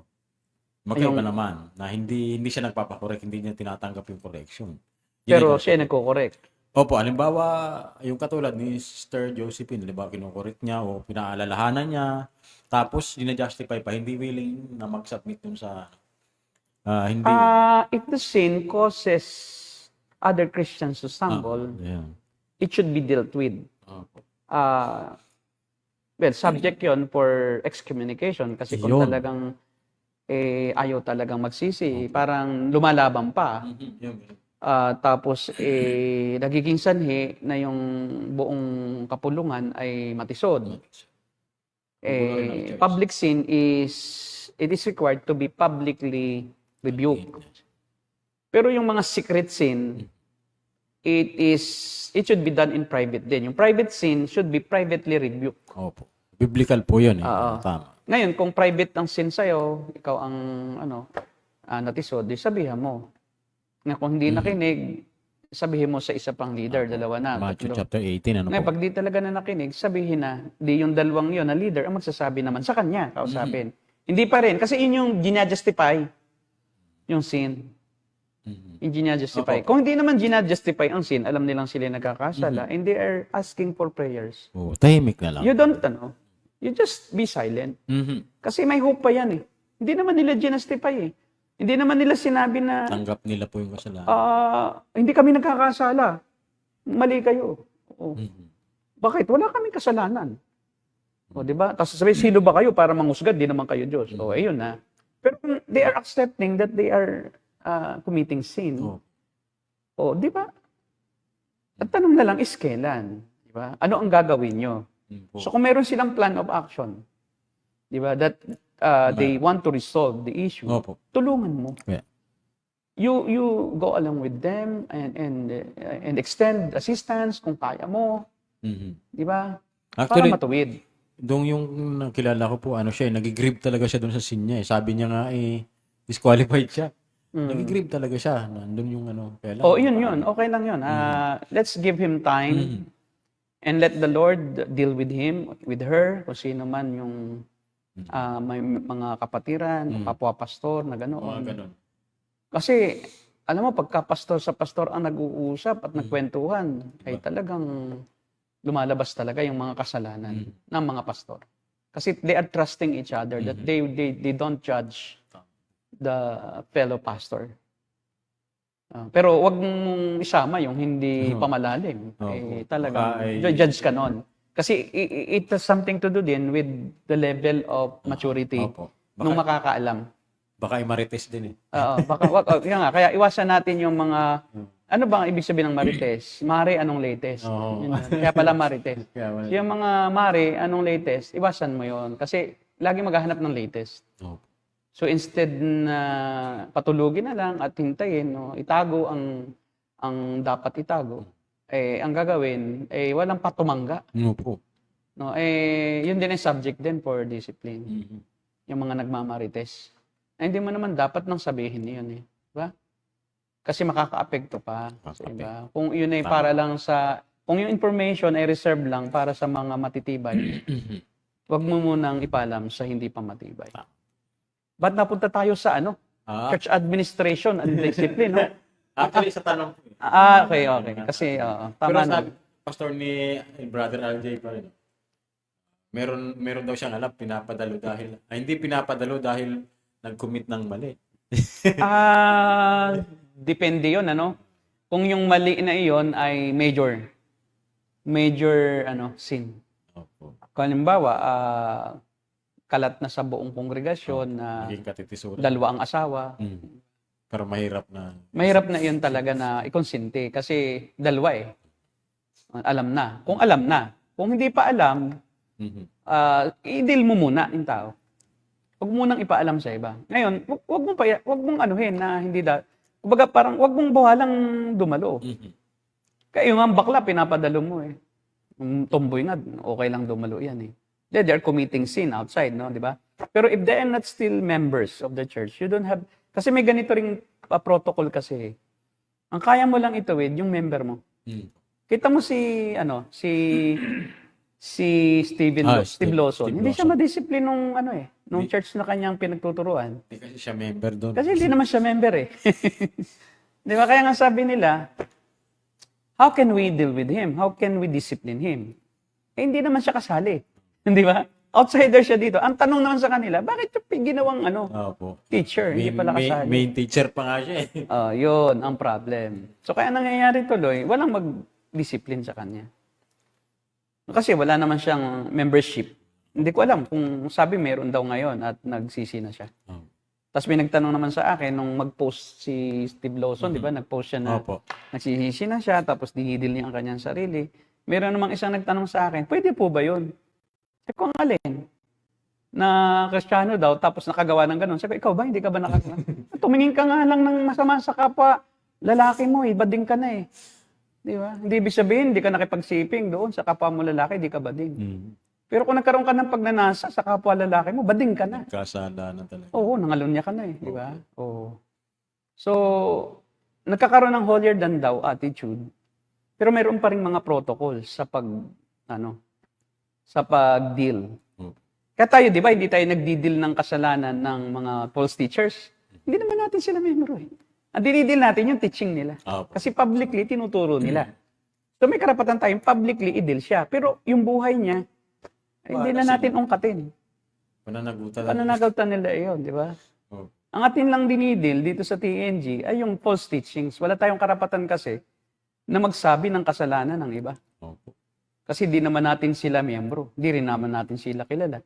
Pero dahil yung teaching nila nagpipenetrate sa maraming churches Mhm. at sa mga kasama natin, ng mga kapwa tunay na Kristiyano, kailangan nating i-protect yung ating sariling grupo at ang grupo nila. Kasi tayo hindi natin pinagbabawalan ang mga members natin na makinig at manood ng teaching ng iba eh. Kaya expose sila sa kanila. Hindi naman natin pwedeng pagbawalan. Wala nang karapatan silang magtimbang ng tama at mali pag may bawal. Kaya tayo ay ating tinutuwid Tama. publicly din. Kasi pag di natin sinaway, sabihin ng ating membro, okay si pastor, hindi naman sinasaway si Amy Domingo. Oo. O pwede pala kami doon.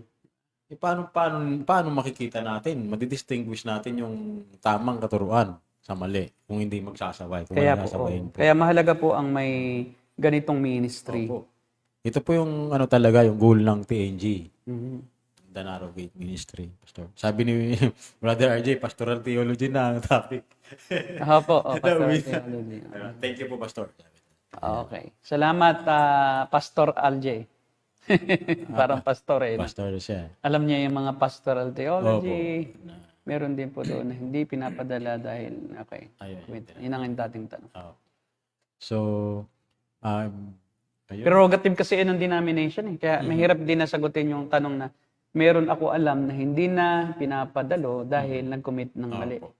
So, Prerogative. it depends on, that's subjective. Di natin pwedeng sabihin mali o tama dahil di naman natin alam specifically ano yung mali. At yung bang kongregasyon na yon kasali ba talaga siya? Opo. O member ba siya talaga? Diba? Hindi natin pwedeng definitively sabihin na mali o tama. Depende yun dun sa laki. Opo. O, ba't hindi mo na papadaluhin dahil sa maliit lang na kasalanan, di ba? Sinuntok lang naman pala ang pastor. Di padaluhin mo pa. Oo, kasi ano pa lang naman yun eh. Yung pastor na sabi, grace to you, kapatid. May bukol na eh. Tinaliguan. Di ba? May bukol. Ayos lang yun. Kung kaya pa rin patawarin, di ba? O, nasa tao yun eh.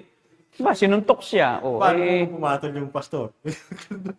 ay, huwag na siyang dumalod. Magkakagulo sila. Di ba?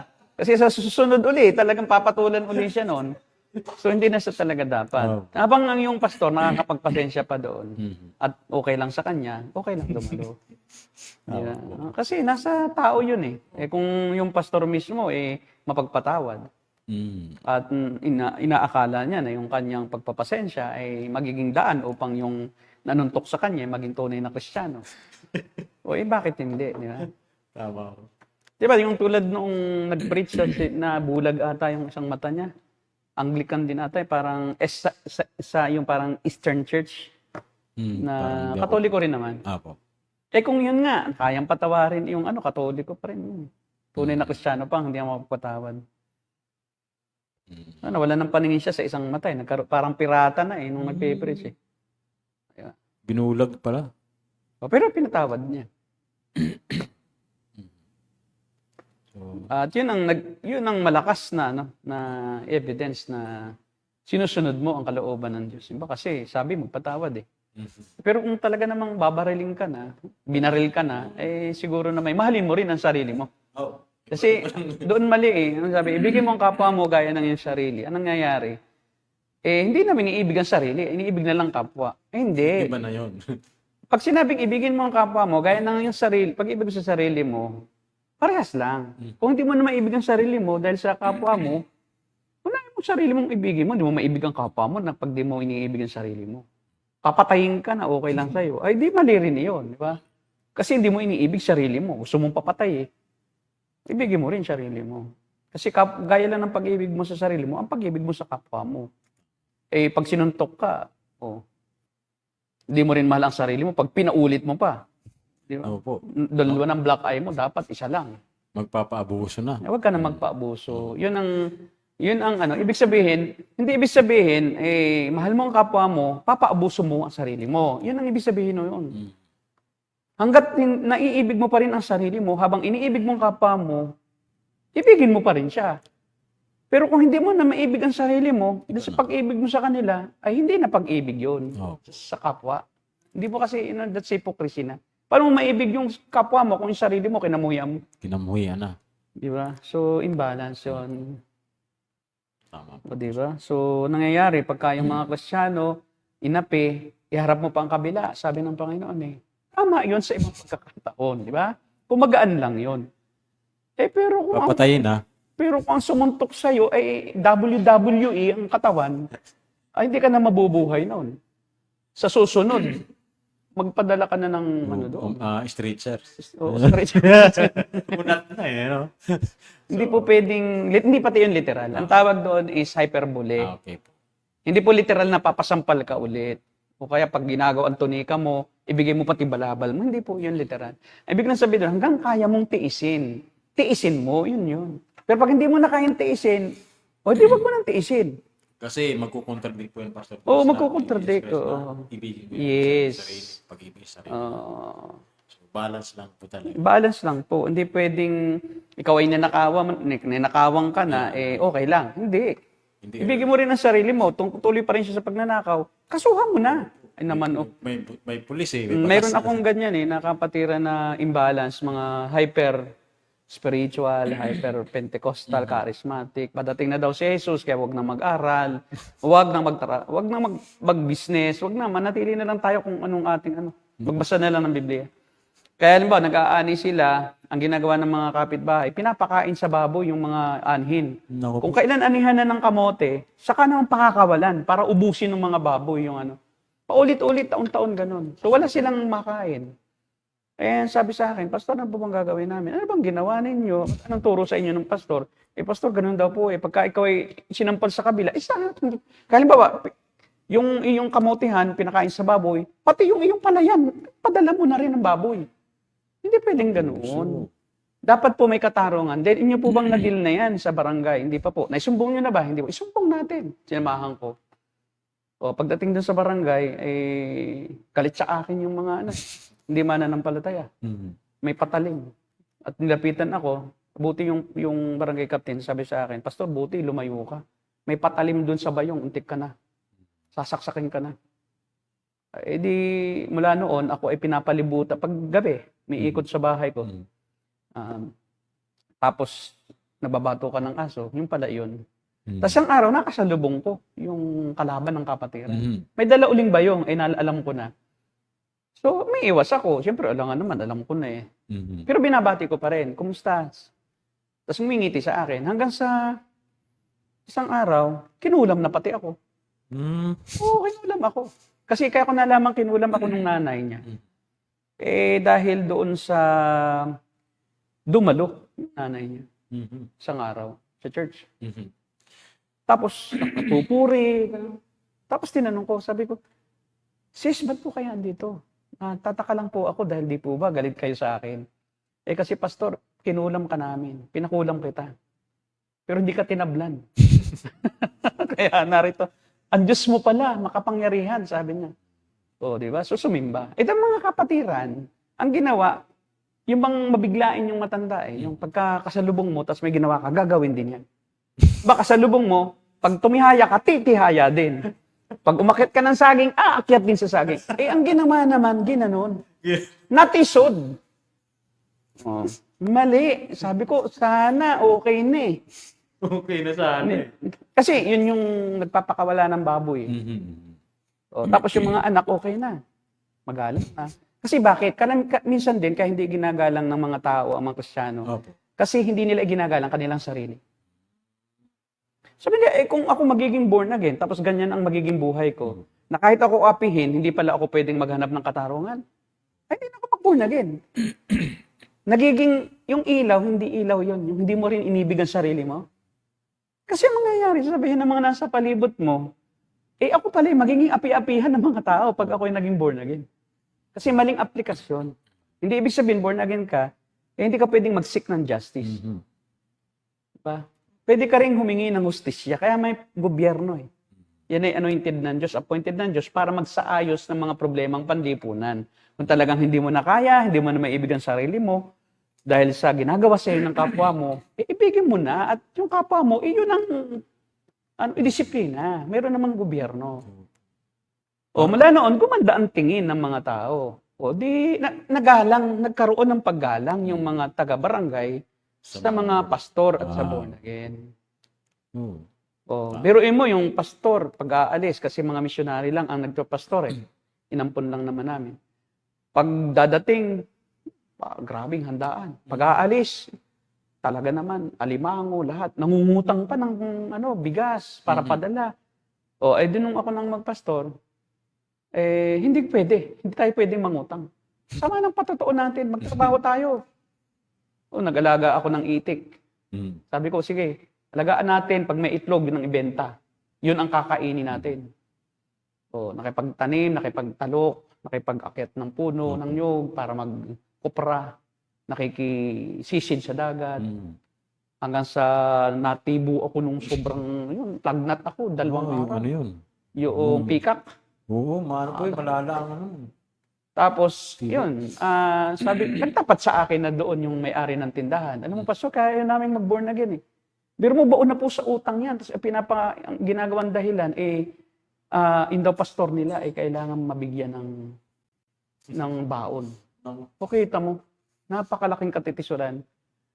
So, yung doktrina natin, itama natin. Kayo mga pastor na hindi nagtuturo ng pagtatrabaho, nagtuturo na malapit nang dumating ang Panginoon, wag na tayo mag-aral, hindi po totoo yan. Pag na magtrabaho. Tapos manghihingi ng pera. At saka buhay hari, yung ibang pastor, ayaw magtrabaho. Pastor ako dapat ako ang mataas ang tingin nyo. Ini-impose. Inaano ng mga member. Kaya hahainan, kaya nagtaka ako nung ako na ang pumalit eh. Di hinahainan ako tuwing umaga, may nagwawalis na sa gilid ng aking higaan. Lahat ng mga bahin, lalabhan na. Ulang ka na lang talaga, dasalan eh. Tapos, para ka ng Diyos-Diyosan. Tapos, pagbangon mo, nandiyan ang pagkain. Ang sarap sila, hindi kumakain. Hanggang di ka tapos. Yung mga bata, naglalaway na dahil kumakain ka. Hindi ako makatiis. Salo-salo tayo. Ayaw nila kasi hindi daw yun pwede. Dahil yun daw dating mga pastor, hindi pwede yun. Tapos, kukunin ko yung pinagkainan ko, hugasan ko, pastor, huwag. Hindi po pwede yan. So, ginawa ko, binago ko yung kultura. Ang pastor, katapat lang ninyo. Hindi pwedeng kami inyong parang gagawin ng santo sa lupa. Naggamas na ako. Di ng mga tao, sabi, yan ang tutunay na tao. Nakikisama sa kapwa-tao. Kasi sabi ng mga dating pastor, nabubuhay daw sa Biblia, dapat kumain sa Biblia din. Pakain mo yung Biblia. Subo mo yung pahina. Bawat pahina ng Biblia. Mali eh. Kaya hindi nagtatrabaho. Tamad ang mga pastor. Hindi naman lahat ha. Yung mga Pentecostal charismatic sa probinsya, mga tamad. Oh. Kasi ang taas ang tingin sa sarili, akala mo mga napakagagaling.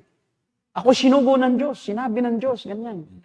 Umaasa sa Maasa sa publikasyon, yung sinabi iba. ng Diyos, yung pala sinabi ng guni-guni niya. Guni-guni lang.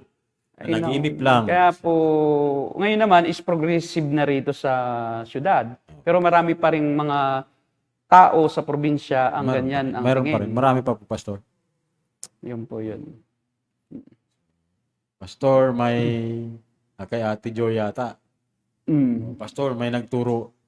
Isang lingkod ng Diyos, sabi niya, wag daw po tingnan yung mali niyang nagagawa. Ang tingnan ay yung salita ng Diyos na kanyang tinuturo. Ay, pag ganyan po yung pastor na yan, ay, iwanan nyo na. Hindi po pwede kasi magkontrahan yung turo at gawa eh. What you teach, Di ba? What you teach, you should also practice, apply in your own life. Hindi po pwede, no, na Practice what you tayo teach. po ay huwag sumamba sa Diyos-Diyosan. Siya naman sumasamba sa Diyos-Diyosan. Hindi pwede. Ay, maski nga magulang natin na nagbabawal sa atin, huwag kang magsisigarilyo, pag nagsisigarilyo, hindi mo paniwalaan eh. Pastor pa. Walang integridad. Mali po yun. Hindi po hiwalay ang turo at gawa. Opo. May Kung ano yung turo, dapat ginagawa naman ng pastor. Pag sinabi ng pastor, bawal ang tamad, siya'y tamad, huwag kayong maniwala. O, di ba? Rhetoric lang tawag doon, rhetoric. Alam mo yung rhetoric, hindi naman totoo, pero sinasabi. Opo. Yeah. O kaya, di ba? Ayaw niya. Parang, anong nangyari? Professional na lang na teacher. Di ba sa secular ganoon? Di ba? Nagtuturo yung mga walang requirements sa morality. Basta magturo Pero lang. teacher siya. Mali po yun. Iba po ang Christianity. Iba ang May application tang to. church, ang iglesia. Ang iglesia po ay, sabi nga ni Pablo, sinaway niya si Pedro, kasi paano mo papapasunod yung mga hintil sa katuruan ng Ebanghelyo kung ikaw mismong Hudyo ay hindi ka namumuhay ayon sa Ebanghelyo? Na yung mga hintil ay dating pinapakisamahan mo noong hindi pa dumarating ang mga Hudyo.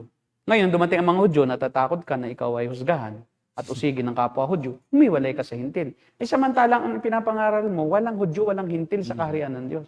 Ang lahat ay naliligtas sa biyaya. Ngayon, Biyaya. bumabalik ka sa pakikipagkompromiso sa gawa.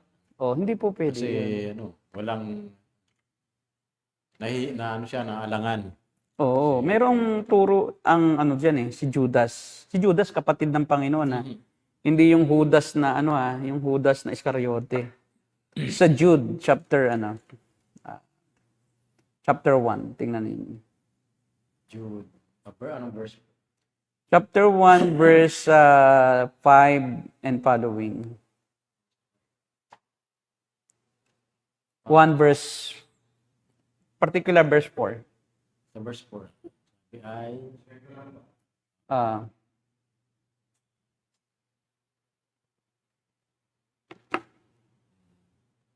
sapagkat lihim na nakapasok sa inyong samahan ang ilang taong ayaw kumilala sa Diyos.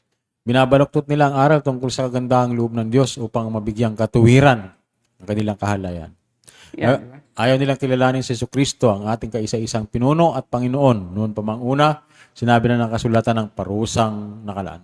'Di ba? Sabi nila, doon lang. Sabi nila ay ano ang kanilang ginagawa? Nagtuturo binabaluktot. sila tungkol sa kagandahang loob ng Diyos Binabaluktot. for the purpose of wag nang sawayin yung kanilang kasalanan. Upang bigyang katuwiran na yung kahalayan. Total ako, ligtas na eh. So tayo nagtuturo ng kaligtasan sa gawa. So kahit anong gawin na natin, pwede na. Kaya ako, wag yung tingnan yung ginagawa ko. Ang pakinggan nyo na lang yung mabuting balita. Naku. Diba? Dahil biyaya ang kaligtasan eh. O kung ako may kasalanan ginagawa, wag nyo nang pansinin. Dahil hindi naman ito makaka-apekto sa kaligtasan. Yung po'y pagbaluktot, hindi ibig sabihin sa biyaya ang kaligtasan, mamumuhay ka na sa paraang gusto mo. At wag na lang tingnan ng miyembro ang iyong mga kasalanan dahil ito naman ay, di ba? Opo. Pero ano, Pastor? Ang mahalaga daw ay yung katuruan. Opo. Mali yun. Connected po ba yung sabi ni Pablo na tularan ninyo ako kagaya ng pagtulad ko kay Kristo? Connected din yan. Diba? Paano po masasabi ng isang tagapagturo, isang pastor na siya ay tularan ng mga miyembro? Kung yung ginagawa niya Ay baka mayroon pa rin siyang mayroon pa rin siyang K. Na kahit siya namumuhay sa kasamaan, tularan ninyo ako. Iba na. Bibintangan niya si Kristo na yun din ang kanyang ginagawa. Kung paanong ginagaya ko si Kristo, hindi mo ginagaya si Kristo. Salungat ang iyong buhay kay Kristo eh. So, hindi kayang sabihin ng isang taong ginajustify ang kasalanan na kayo ay gumaya sa akin. Pag sinabi pa niya yaon, garapala na. Pakinggan nyo lang ang katotohanan, pero gayahin nyo pa rin ako. Aba, naman daw sinasabi ni Sister Jocelyn, wag daw lang naman tingnan yung kanyang ginagawa. Ang pakinggan lang yung katuruan. Hindi naman pinapagaya. Wag lang daw tingnan. Tingin lang. Kailangan pala. Hindi, wag lang daw tingnan eh. Opo, kailangan. Paano hindi titingnan? Nakikita mo siya. Yun ang problema. Si Skia Villaruel, pakisabi. Meron kasi mga pastor, ang tinuturo ay i-bless ang pastor kung gusto ninyong i-bless din kayo ni Lord. Tapos mayroon pa, mga worldly business man at mga big time illegal doers ay masarap ang buhay. Bakit hindi ang nagsiserve kay Lord? Mga salita na bumbayan eh. Parang comparing worldly businessmen with pastor, napakapangit na comparison, no? Parang hindi naman tayo nagbi-business sa mundo eh. Oh. Ang pastor, pag nagpastor ka, ikaw ang halos lahat ng pastor, sila ang tunay na nagbibigay pa. Mhm. Ano, pagkatunay kang Dapat. pastor, ikaw ang at kung ikaw ang mayroon, ikaw ang dapat magbigay, hindi ka aasa sa miyembro mo na silang payaman sa'yo. Dapat. Pagka ang pastor ay papayaman sa ministry, Iba na. ay hindi yan tunay na pastor. Kasi ang ministry, hindi pagpapayaman. Ang ministry, diyan pupunta ang kayamanan mo. Diyan mauubos ang yaman mo. Di ba? Kasi kung tunay kang pastor, hindi mo ipagkakait yung iyong sarili at pati bulsa mo, kasali. Hindi ka maghihintay ng kapalit sa miyembro na bigyan ka. Kasi pag gano'n na ang iyong motibo sa pagpapastor ay para ka bigyan ng miyembro, ay hindi ka nagpapastor alang-alang sa Panginoon, kundi para sa sarili mong kasiyahan. Sa pera. Para sa pera. Ang Panginoon mo pera. Ang iyong dinidiyos? Si Ninoy. Di ba? Na nalulungkot. Kala ko po yung Saka agila. yung agila. Yung agila. Yun ang iyong pinaglilingkuran. Biro mo, Diyos-Diyosan mo si Ninoy at saka yung eagle. Di ba? Hindi ang Panginoon. Kaya ka naglilingkod sa Panginoon para ka makapag-akay sa katotohanan. Hindi ka para yumaman. At usually, pag nag-aakay ka, mula sa kadiliman, patungo ka sa kaliwanagan, uusigin ka, paano kaya yaman? Uusigin ka ng taong pinapangaralan mo eh. Bibigyan ka ba ng mga taong makasalanan? Hindi ka bibigyan ng mga yan. Sabi nga ng taong makasalanan, ayaw ko dyan. Biro mo, tinuturuan ako na ako'y mamuhay ayon sa kanyang uri ng pamumuhay, na ako hindi na ako makakapagawa ng masama. O paano pa ako kikita? Kaya kita mo, di ba? Susunod ka na sa kalakaran. Susunod ka na, hindi ka na mag-iiligan. Kasi, pastor ito na matino eh. Opo. Hindi ka nga magkakapera pag totoo kang pastor eh. Di syempre, of course naman, pwede ka pa rin namang payamanin. Through other means, but not through the ministry. The ministry is not source of wealth. The ministry is not the source of recognition. No, the ministry is, kamatayan yan. It is suffering. Paano? To be involved in ministry is to suffer. To be involved in the ministry is to deny yourself. To be involved in the ministry is to give everything that you have Para yung mga to the disciples. poor. Iwanan mo lahat. Yung kayamanan mo, iiwanan mo. Yung kailangan upang ikay makapaglingkod. At yung tinatangkilik mo, ibigay mo sa nangangailangan. Higit sa lahat sa mga kapatiran na wala talagang magagawa para sa kanilang sariling kabubuhay. Mga balo, ulila. Pagka ang motive mo, magpayaman, umalis ka dyan dahil hindi ka tunay na pastor. Ikaw ay ulupong. Ginagamit mo pa ang gawain ng Diyos para sa pansarili mong kapakinabangan. Di ba? Para kang yung mga false prophets and false teachers sa Corinth. Kaya sabi ni Pablo, ako nang pupunta ako dyan, hindi ako nangingi sa inyo, tapos kayo magpupunta dyan mga false prophet. Tuwang-tuwa kayong magbabayad kayo. False prophet pa yun. Nagpapabayad. Ang mga false prophet po, nagpapabayad sa kanilang ginagawa para sa Panginoon. Hindi po naman ibig sabihin, yung love gift is bawal. Hindi po. Ang sinasabi ko po, kung ang motibo ng paglilingkod ng isang pastor ay pera at may halaga na ang kanyang ginagawa. Aba, hindi po yan tunay na pastor. Yan po ay yan po ay wolf. Yung wolf kasi, kakainin niya yung tupa eh. Hindi po yan shepherd. Yan po ay upahan. Iiwanan niya ang tupa pag wala nang pakinabang sa upa. Pag hindi na, Pag wala nang pang-upa yung may-ari, alis na ako.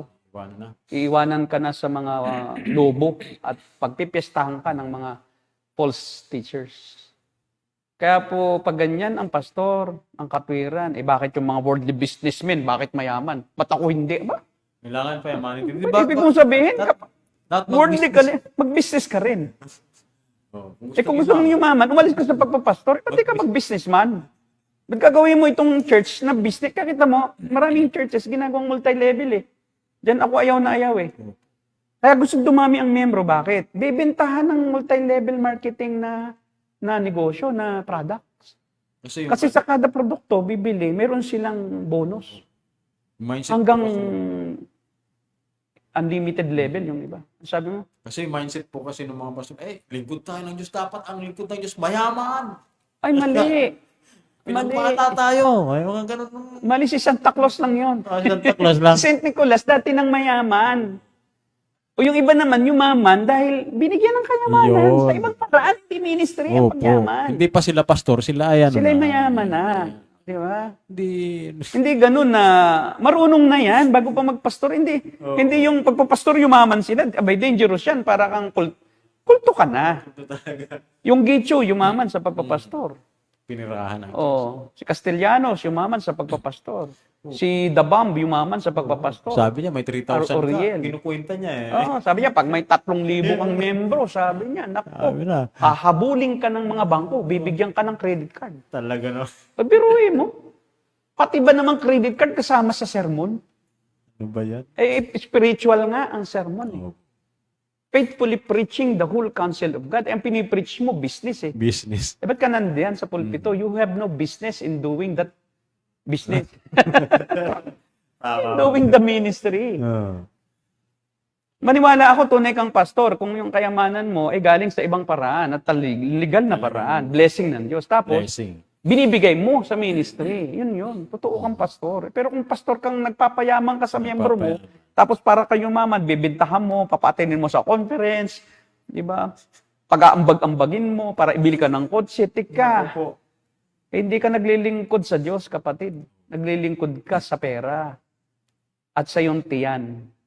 Your God is your own stomach, your own belly. Kaya malalaki ang belly. Buti na lang, hindi pa ako masyadong malaki ang belly, pastor. Huwag mong palakihin yan. Pero ikaw naman po ay sadyang ano lang talaga. Chubby lang. Chubby lang.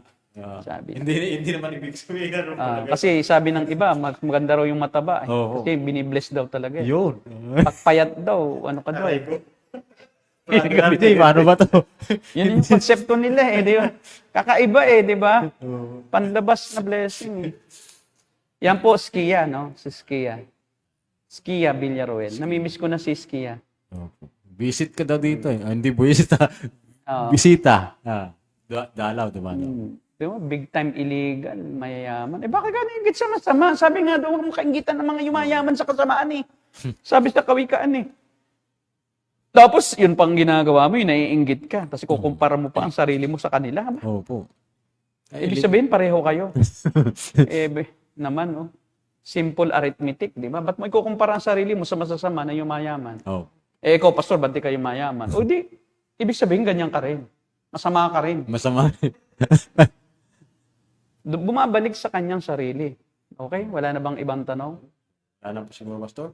Kung wala na, lumampas na tayo sa ating oras. Pero mas maganda po, Pastor, matalakay ulit natin itong kay Amy Domingo. Maghanap ka pa ng ibang mga, yung full message niya about yung meron daw kapangyarihan. Parang may power yung tinapay. At Opo. Yun ang hanapin ko. Hinahanap po actually kanina yun eh. Pasalamat ka dito. kulto po yan, kulto. Pagka ang object na ang nagbibigay ng effect sa'yo, hindi na direktang galing sa Diyos, yun na lang tinapay na ng wine. Tapos yun na yung dinadaanan ng Opo.